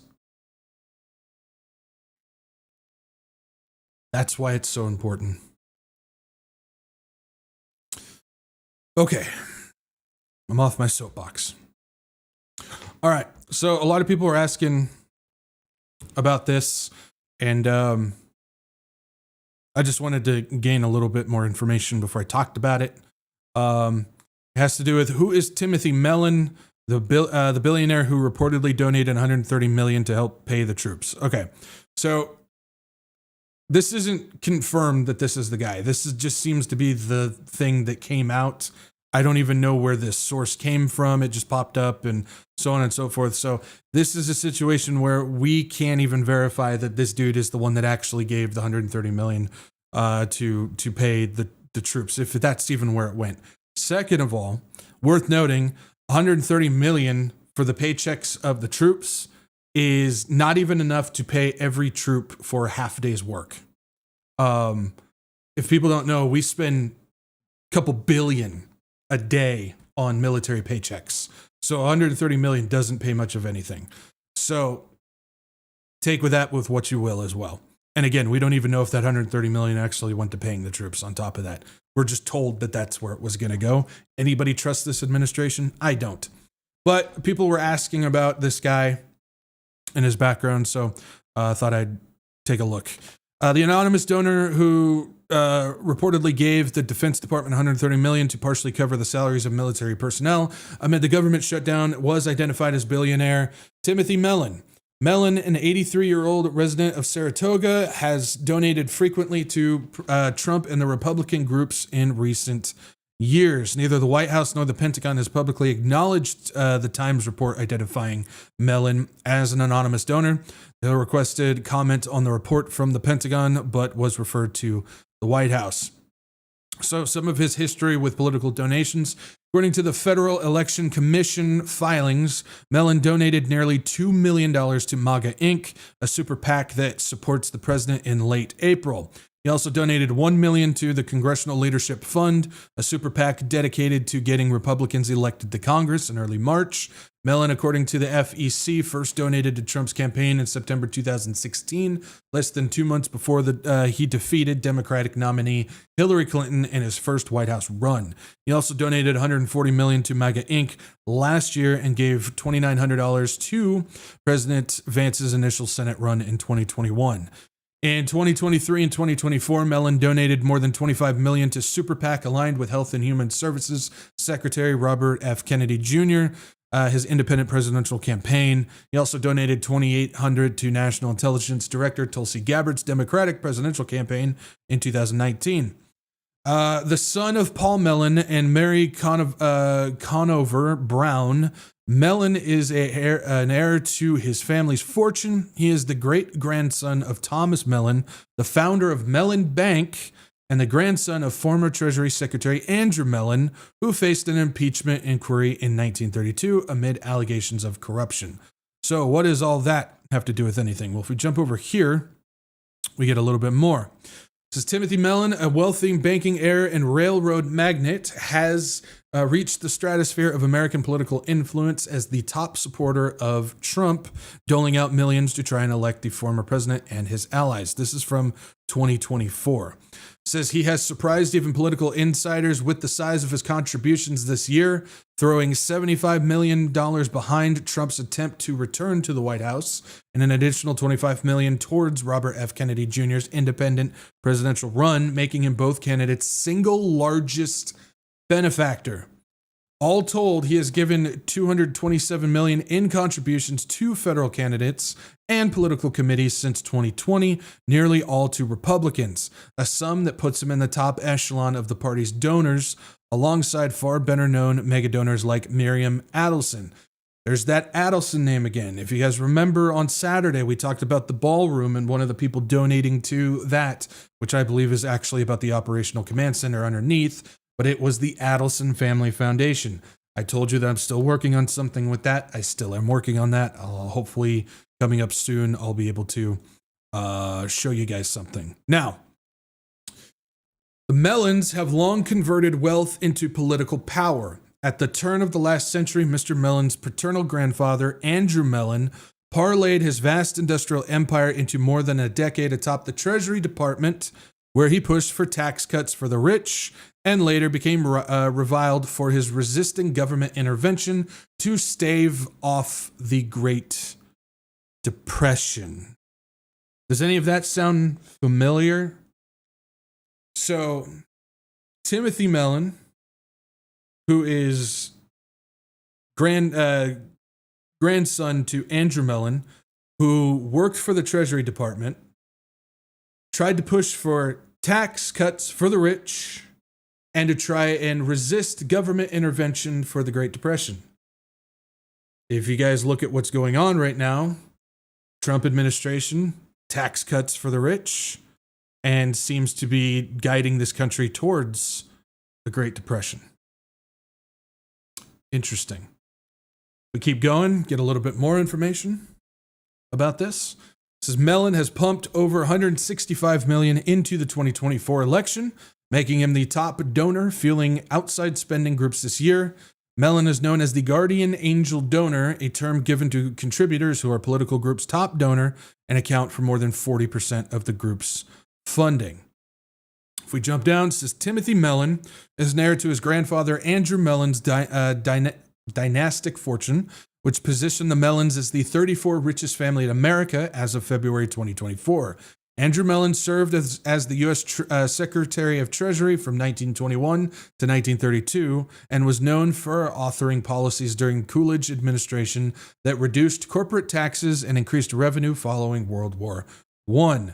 Before entering politics, Andrew Mellon commanded a vast industrial empire spanning banking, oil, coal, aluminum, and shipping. The bulk of Mellon's public political donations were made in the last 3 years. The top 5 all-time recipients of Mellon federal political donations are MAGA Inc., Congressional Leadership Fund, American Values 2024, Senate Leadership Fund, and Sentinel Action Fund, which is aligned with the Heritage Foundation supporting Project 2025.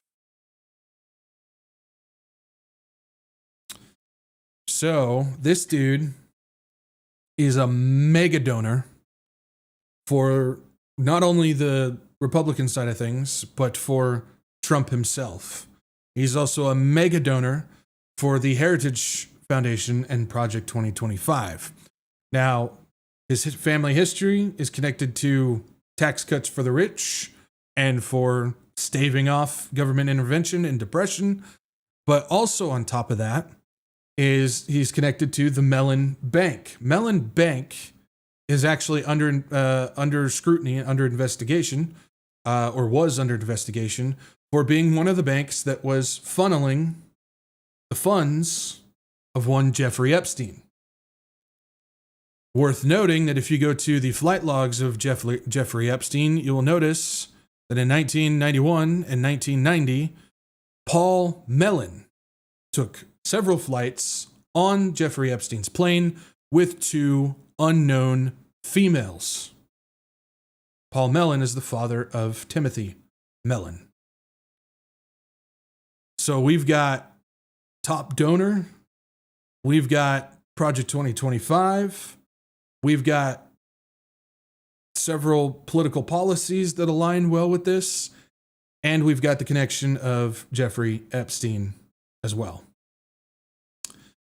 So, anybody think that this magical $130 million to pay troops, which doesn't cover even a day's wage for all of our troops in the military, all of a sudden just being shot out into the stratosphere by the Trump administration as this great thing?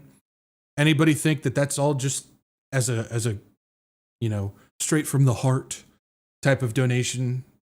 Something tells me that there's a deal going on that we don't know about if the donor actually is Timothy Mellon. So there's a little bit of history there. Now, be careful when you guys start looking into the Mellon family, because there is a ton of bad info getting spread around.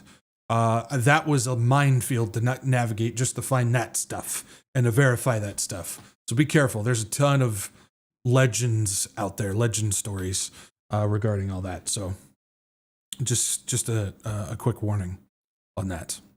All right, on to the last little bit that we have for the night. So we got this coming out. DeSantis teams up with TP USA, Turning Point USA, to launch Club America chapters in Florida high schools. We want to make sure that all high schools in Florida, anybody in a high school that wants to start a state Club America chapter will be able to do so. Florida Governor Ron DeSantis announced on Monday that his state has partnered with Turning Point USA to allow all high schools across Florida to launch Club America chapters. We're also today announcing a partnership with the Turning Point. We want to make sure that all high schools in Florida, anybody in a high school that wants to start a state Club America chapter, will be able to do so. There shouldn't be any impediments to that, and certainly no discrimination. We're not going to allow that. Club America is described as leading youth movement for freedom-loving American values. We empower bold student leaders to promote free thinking, engage in grassroots activism, and bring their beliefs to life both on and off the campus. Turning Point is nothing but a propaganda indoctrination program designed to instill that fusion of religion and politics. That's exactly what Charlie Kirk was doing with Turning Point. That's exactly what he was funded to do. If people want to look into the history of how he started Turning Point USA, you'll find that from the very get-go, he was getting funding from some high-level people. So this it's just like Billy Graham. It's not a case of, he lost his way somewhere along the path or anything. No, it was started that way from the beginning. That's exactly what it is. Billy Graham, he was funded by people to do exactly what he did with the ecumenical movement. Turning Point USA with Charlie Kirk was also funded to do exactly the same thing when it comes to Christian nationalism. It's the same thing. And so what we have now, because of the situation at hand, is we're starting to see the implementation of these indoctrination centers into the schools to do it. This is that pendulum swing where we had the total chaos, where we're taking God out of the schools, we're bringing the LGB alphabet stuff into the schools, and we're doing all this type of stuff in the schools, which nobody wants that either. Nobody here is in support of that. Nobody's in favor of that. But then when the pendulum swings to the other side, in response, this is what you get out of it. And just because it's on the other side doesn't mean it's any good. And that's exactly what we have going on right now. Along with that, during the press conference, DeSantis also announced that the award of the winner of the 2026 speech and debate challenge in the state will be named in honor of the late Charlie Kirk, who founded Turning Point USA. The winner of the Kirk Prize will receive a $50,000 scholarship. Semifinalists will receive $15,000, and quarterfinalists will receive $10,000.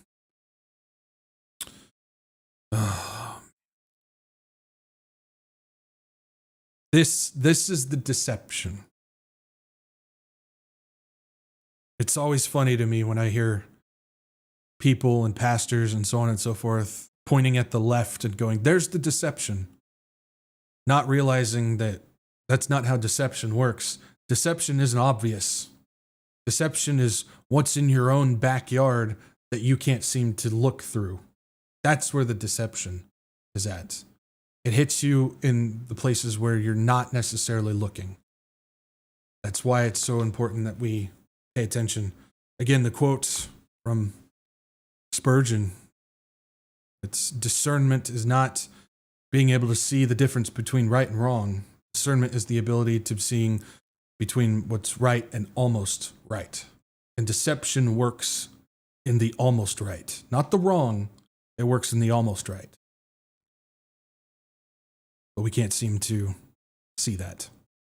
Now, sticking with the turning point situation, I saw this pop up.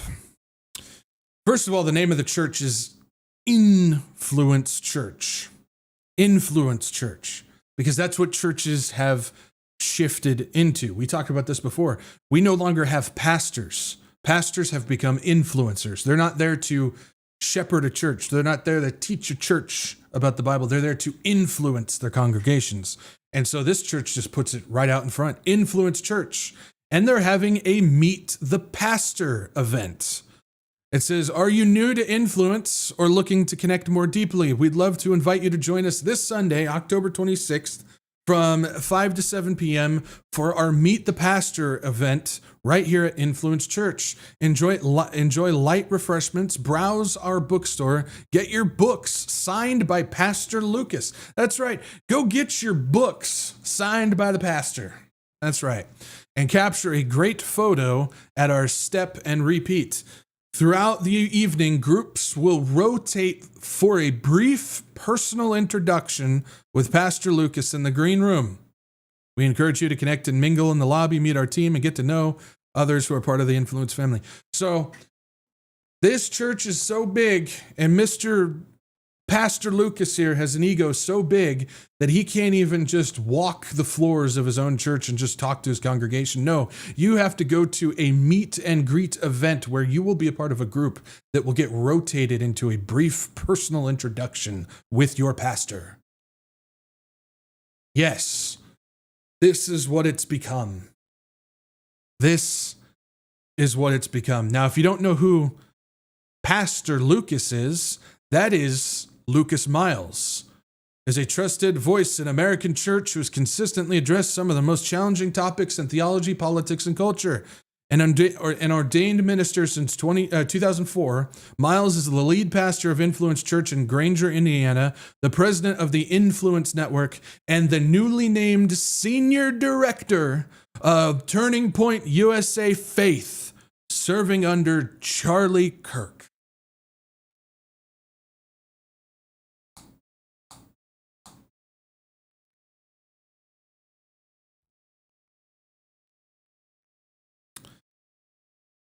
So I went to his church website, and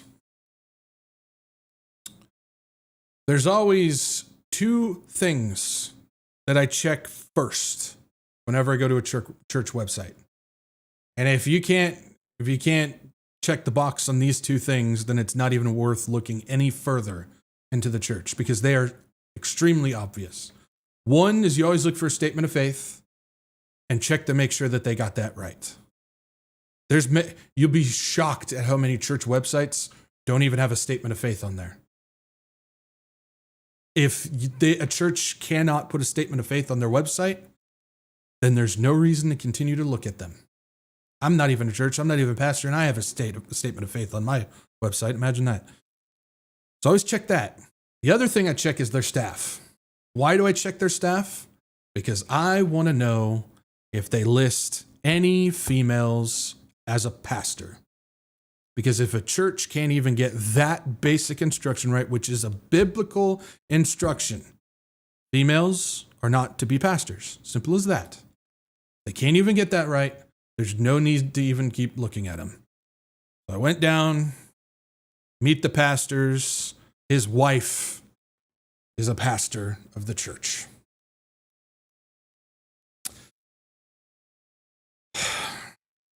This is the guy who's senior director, Turning Point USA Faith, which is an ecumenical group to begin with, because it's built up of Catholics and Mormons and ecumenical people and all that type of stuff. So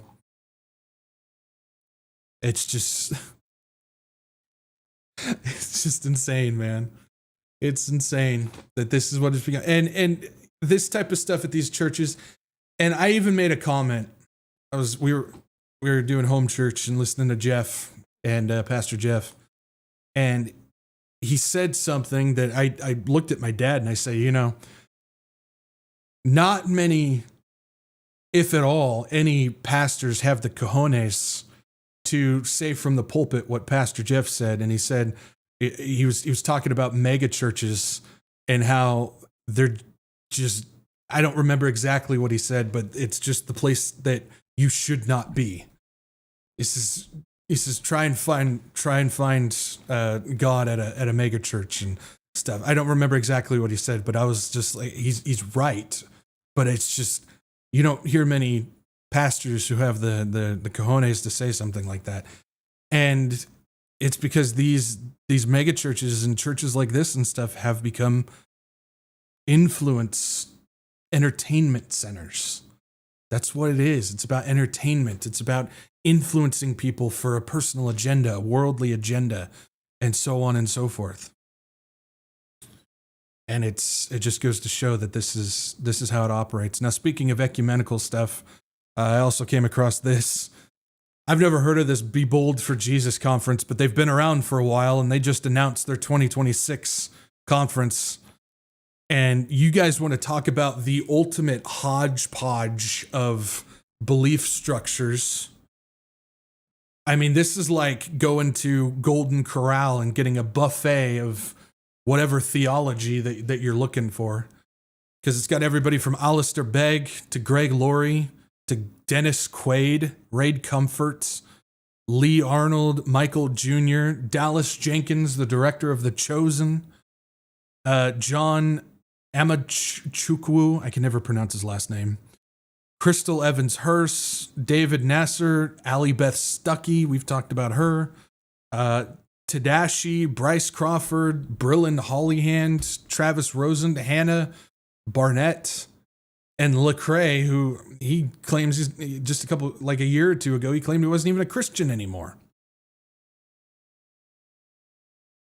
And these things are everywhere. These things are everywhere. These giant conglomerate ecumenical conferences. And you have several people from Truth and Liberty on here. Allie Beth Stuckey, Ray Comfort. They're connected to that. And so that's that. I looked at this 2025's. They had some of these. Ben Carson, who, like, what? Isn't he Adventist, Seventh-day Adventist? Willie Robertson, that whole family. Kirk Cameron, who's one of the biggest ones, ecumenical ones. Anne Graham Lotz, that's a train wreck, if you want to get into that. Kaylee, the old press secretary from Trump's first term, is there. There's other people who have been a part of this. Jack Hibbs was a part of one in 2022 and stuff like that. Speaking of Jack Hibbs, he just had his Pray, Vote, Stand conference. I just heard about this thing literally the night after I did my thing about Truth and Liberty, and I was disappointed. I wish I saw it before, but this is something that he holds every year at his church at Calvary Chapel, Chino Hills. And one of the sponsors is literally the Truth and Liberty Foundation, along with several other groups that are connected, are allies to the Truth and Liberty Foundation. This has to do with injecting the political agenda and everything into the church. Look at some of the speakers for this year's event. Michelle Bachmann, we've always warned about her. Tim Barton of Wall Builders, she's all connected to the Truth and Liberty Foundation as well. Most of these people are connected in some way to Truth and Liberty on this. Dr. Mark David Hall, Richard Harris from Truth and Liberty, literally executive director of Truth and Liberty, is connected to this. Jack Hibbs, of course. Just all these people. Brandon Maddock, head of product Dominion. Literally the Dominion thing on here. Tony Perkins, Family Research Council, also connected to Truth and Liberty as well. Mike Winger, connected to that thing as well. You got this person, Priscilla Teigen, who's field operations manager of Truth and Liberty. And I've gone through past years, and they've had everybody from Mike Pence and Mike Johnson and Ben Carson at these events. They had Trump on 2023's one. He was a speaker at this thing too, and a whole bunch of other people that are all connected to this. And this is happening in a church. In a church. Why? Because I think Hibbs missed his calling. He should have been a politician than a pastor, because that seems to be where his biggest desire is to inject as much politics into everything that he does as possible. But this is the deception of where we're at now. This is the deception. This is where we start seeing that fusion of the religion, of the faith, and the politics and the nationalist movement.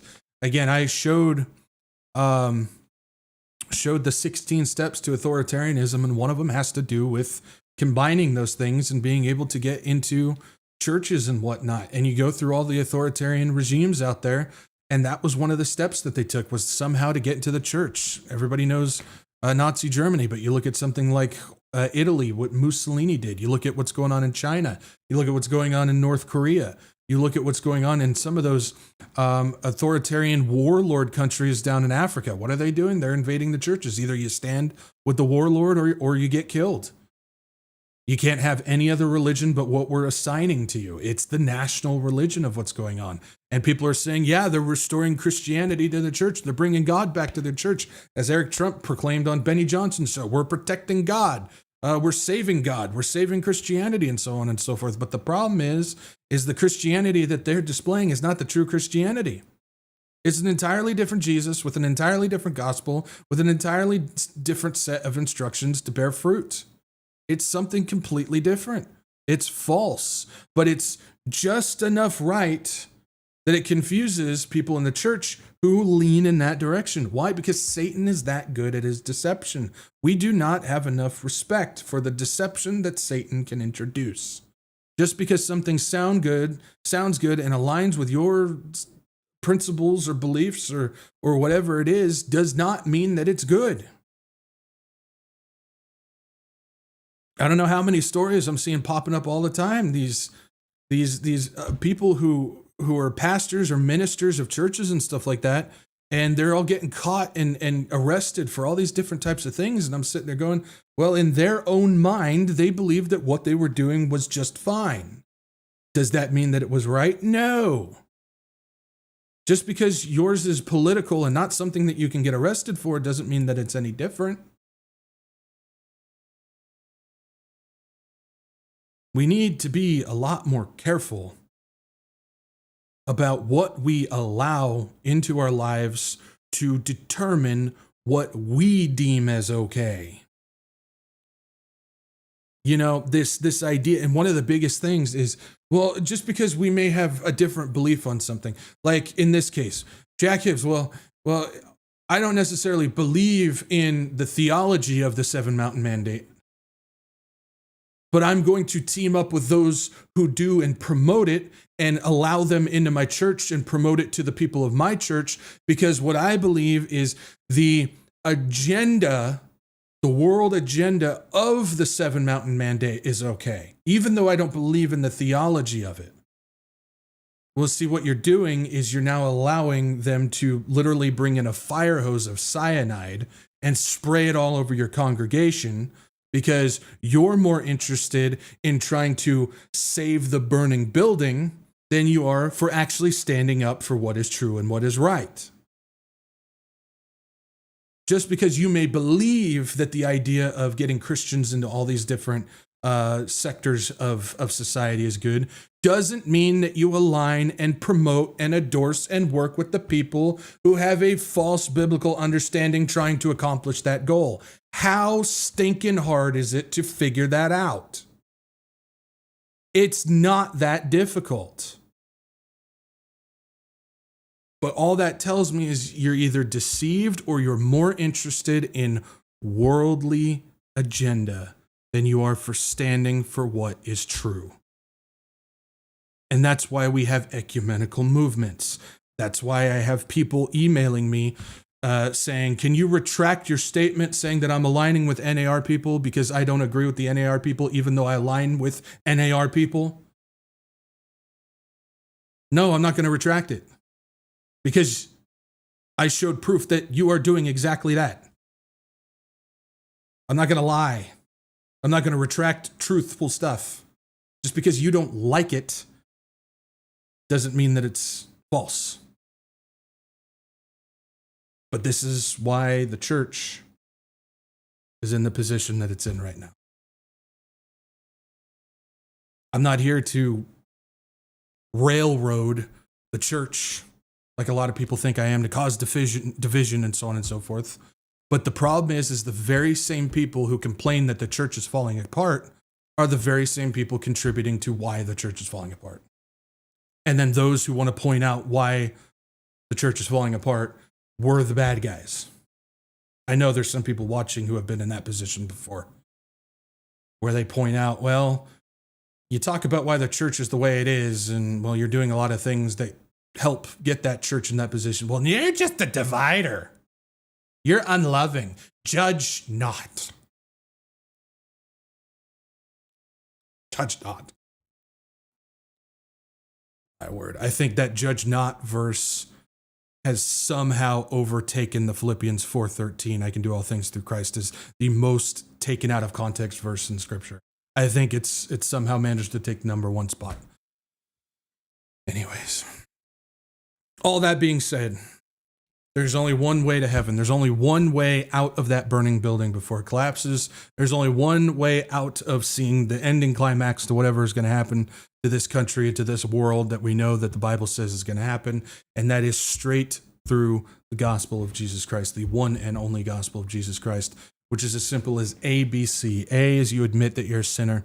The act of repentance, the changing of mind, turning from self to Christ, metanoia, is the key to truly believing in Jesus Christ. How can we believe in Jesus Christ as our Savior if we don't know why we need Him? And it's through repentance that allows true belief in Jesus Christ. We believe that Jesus Christ is the one and only begotten Son of God. He came down 100% man, 100% God, the God-man, the one and only. And He lived the perfect sinless life, the one and only to do so, which means He was the only one qualified ever. The only one qualified to carry the sins of the world, to carry my sins upon His shoulders to the cross, where He took my place upon that cross, where He was crucified and He died.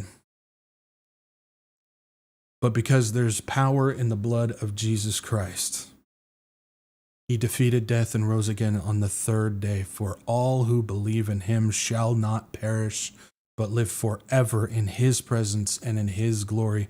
The glory is His. He did the work. It is finished, tetelestai. And we are called to place our faith in Christ. We can know the story. We can even recite the story. We can even preach the story. But just because you know the story and you say the sinner's prayer does not mean that you have received salvation, because we are called to place our faith and our belief in Christ. We place it in Jesus Christ, which means we place it in the finished work on the cross that included His spilled blood. We repent, we believe, and see as we call upon the Lord, where we are given an incredible supernatural gift of prayer. Incredible supernatural gift of prayer, where we have direct access to the throne room of God at any moment of any day. He doesn't take breaks. He doesn't go on vacations. There's no holidays. Any moment you get to communicate with our Heavenly Father. And we say, Lord God, thank you for sending your Son Jesus to take my place upon the cross, to carry my sins upon that cross, and to defeat death for me. Lord, we need you. I need you. Please come into my life. Come into my heart. Save me, Lord. Guide me through these incredibly dark and wicked times that are only getting darker. Help me to have the boldness and the strength to run into that burning building to share your name, share your gospel, and to try and help pull as many people out of that building as I can. Lord, please guide us, give us the strength to get through each day. We know that things will be rough, but we know that you are with us at all times. And Lord, we ask, please come soon. Maranatha. In your holy name we pray. Amen. Amen. Oh, I'm looking forward to going home, guys. I don't know about you.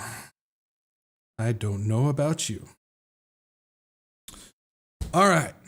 Got a couple questions here. See what we got going on.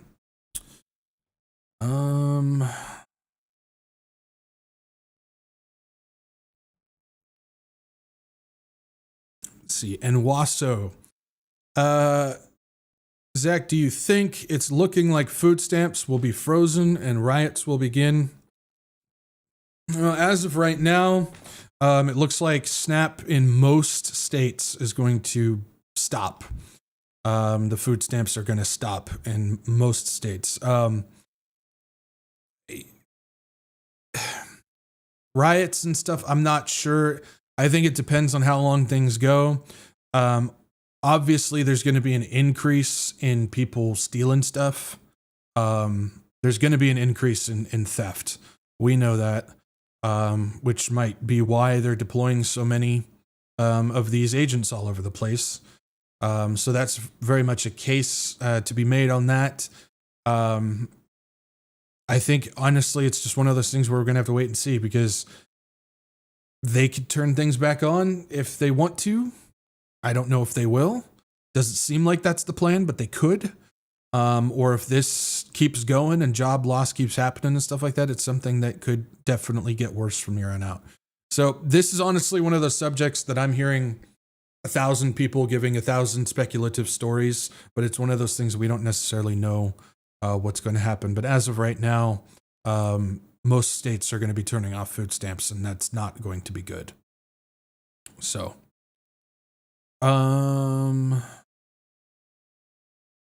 Dano Man, do you remember which drone company that Eric Trump owns so much stock in?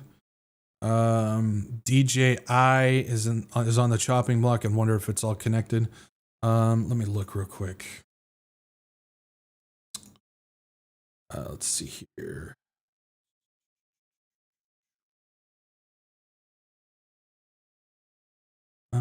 Where's that?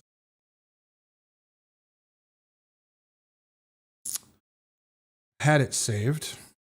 Don't know where it's at. Give me 1 second.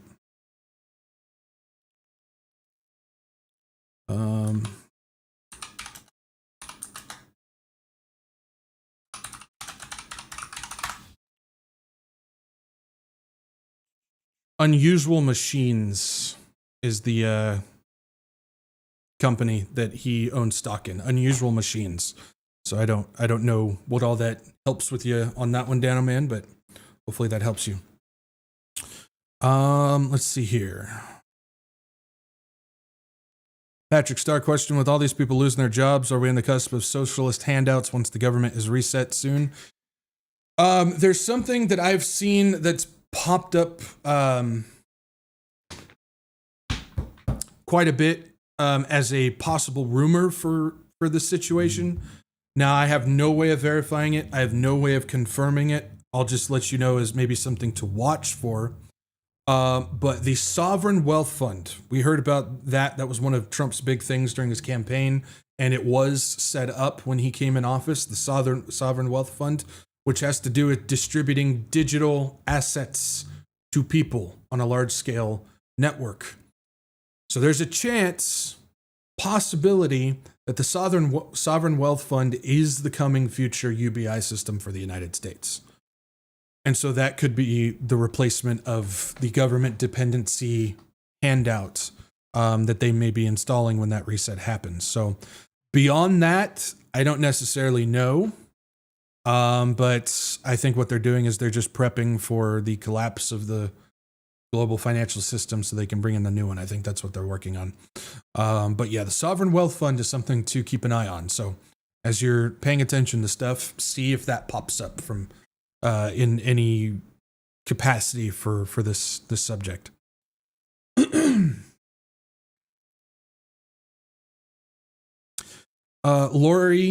Lori S., would you know why the federal government continuing to take taxes out of our paychecks?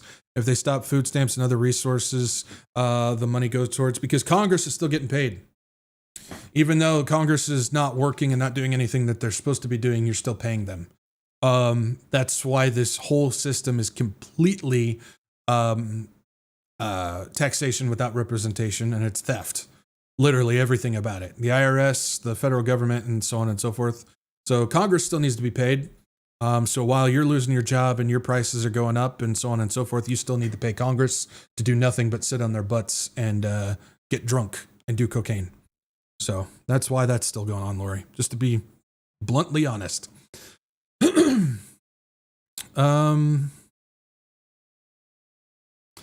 Jessica McCord, I have a question. How does one politics or loyalty to Trump have anything to do with health and human services? The MAHA movement, Make America Healthy Again, is connected to the MAGA movement. So the MAHA is part of the MAGA policies, which is Trump policies. So you have to conform to his policies if you want to continue to have a job working there. That's why. Fun stuff, isn't it? It's ridiculous, isn't it?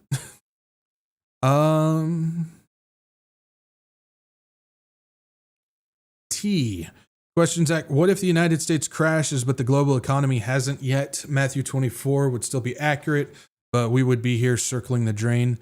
Yeah. The thing about that, though, is if you look at it, you're technically right. But if you look at it from a bigger perspective, kind of the last domino for everything in the world to fall is the United States. It's kind of the last thing that's still holding things up. So if everything crashes here in the United States, everything is going to crash worldwide. Now, there's a chance that we may see, boom, everything collapse here in the United States. But I think it would be any moment that we would be pulled out at that point, because that's going to be a massive, rather quick ripple effect across the entire world if that was to happen. So that would literally be the world going off the edge, and the Lord is literally pulling us up as the world starts falling at that point. And there's a chance that we could get that close. So something to think about. And honestly, that would be pretty, it kind of gives me goosebumps to even think about it that way. Because it's like, if we already get pulled that close to the end, that's spine tingling, to say the least. So, but just in the perspective that you're looking at it, it's true. But again, I think the United States, the dollar, the policies, what it means geopolitically, is the last domino. So if that last domino falls, everything's fallen at that point.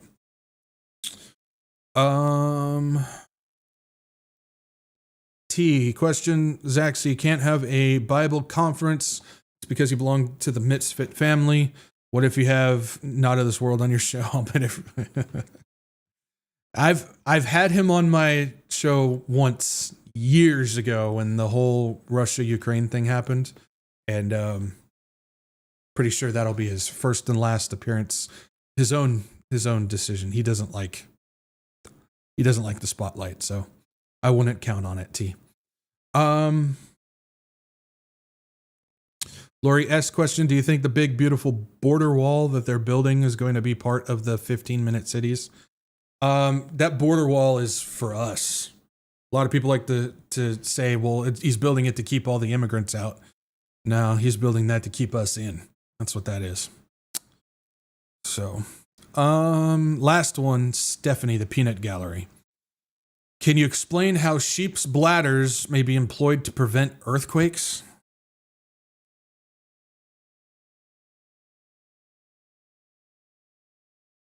What?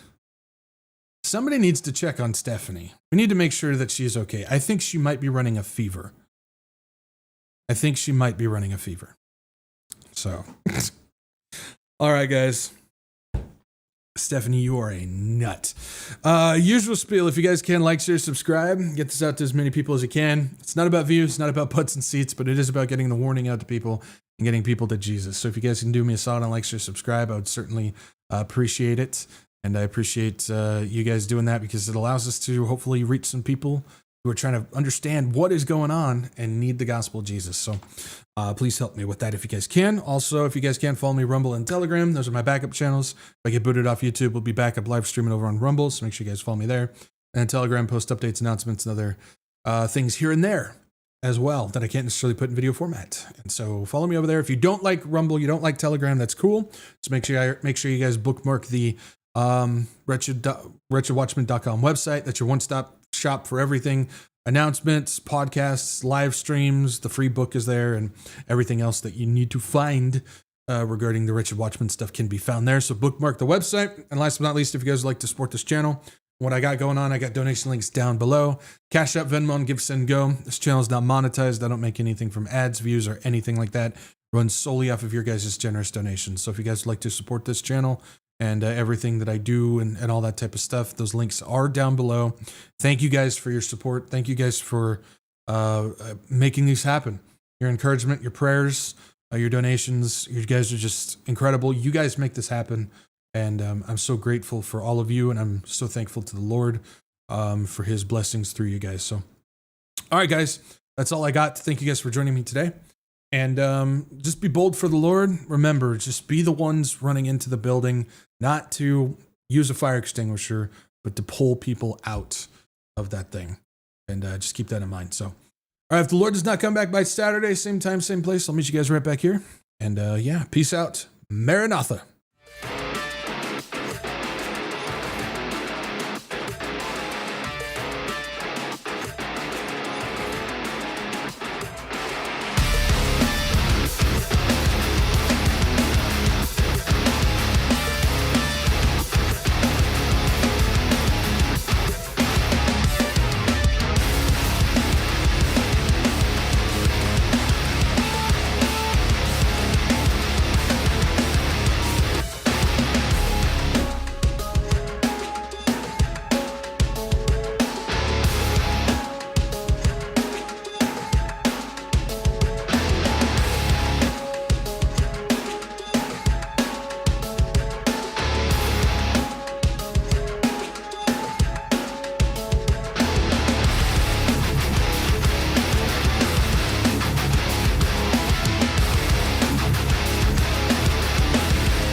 You're still here?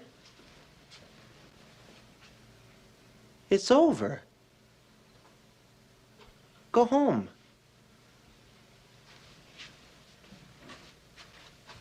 Go.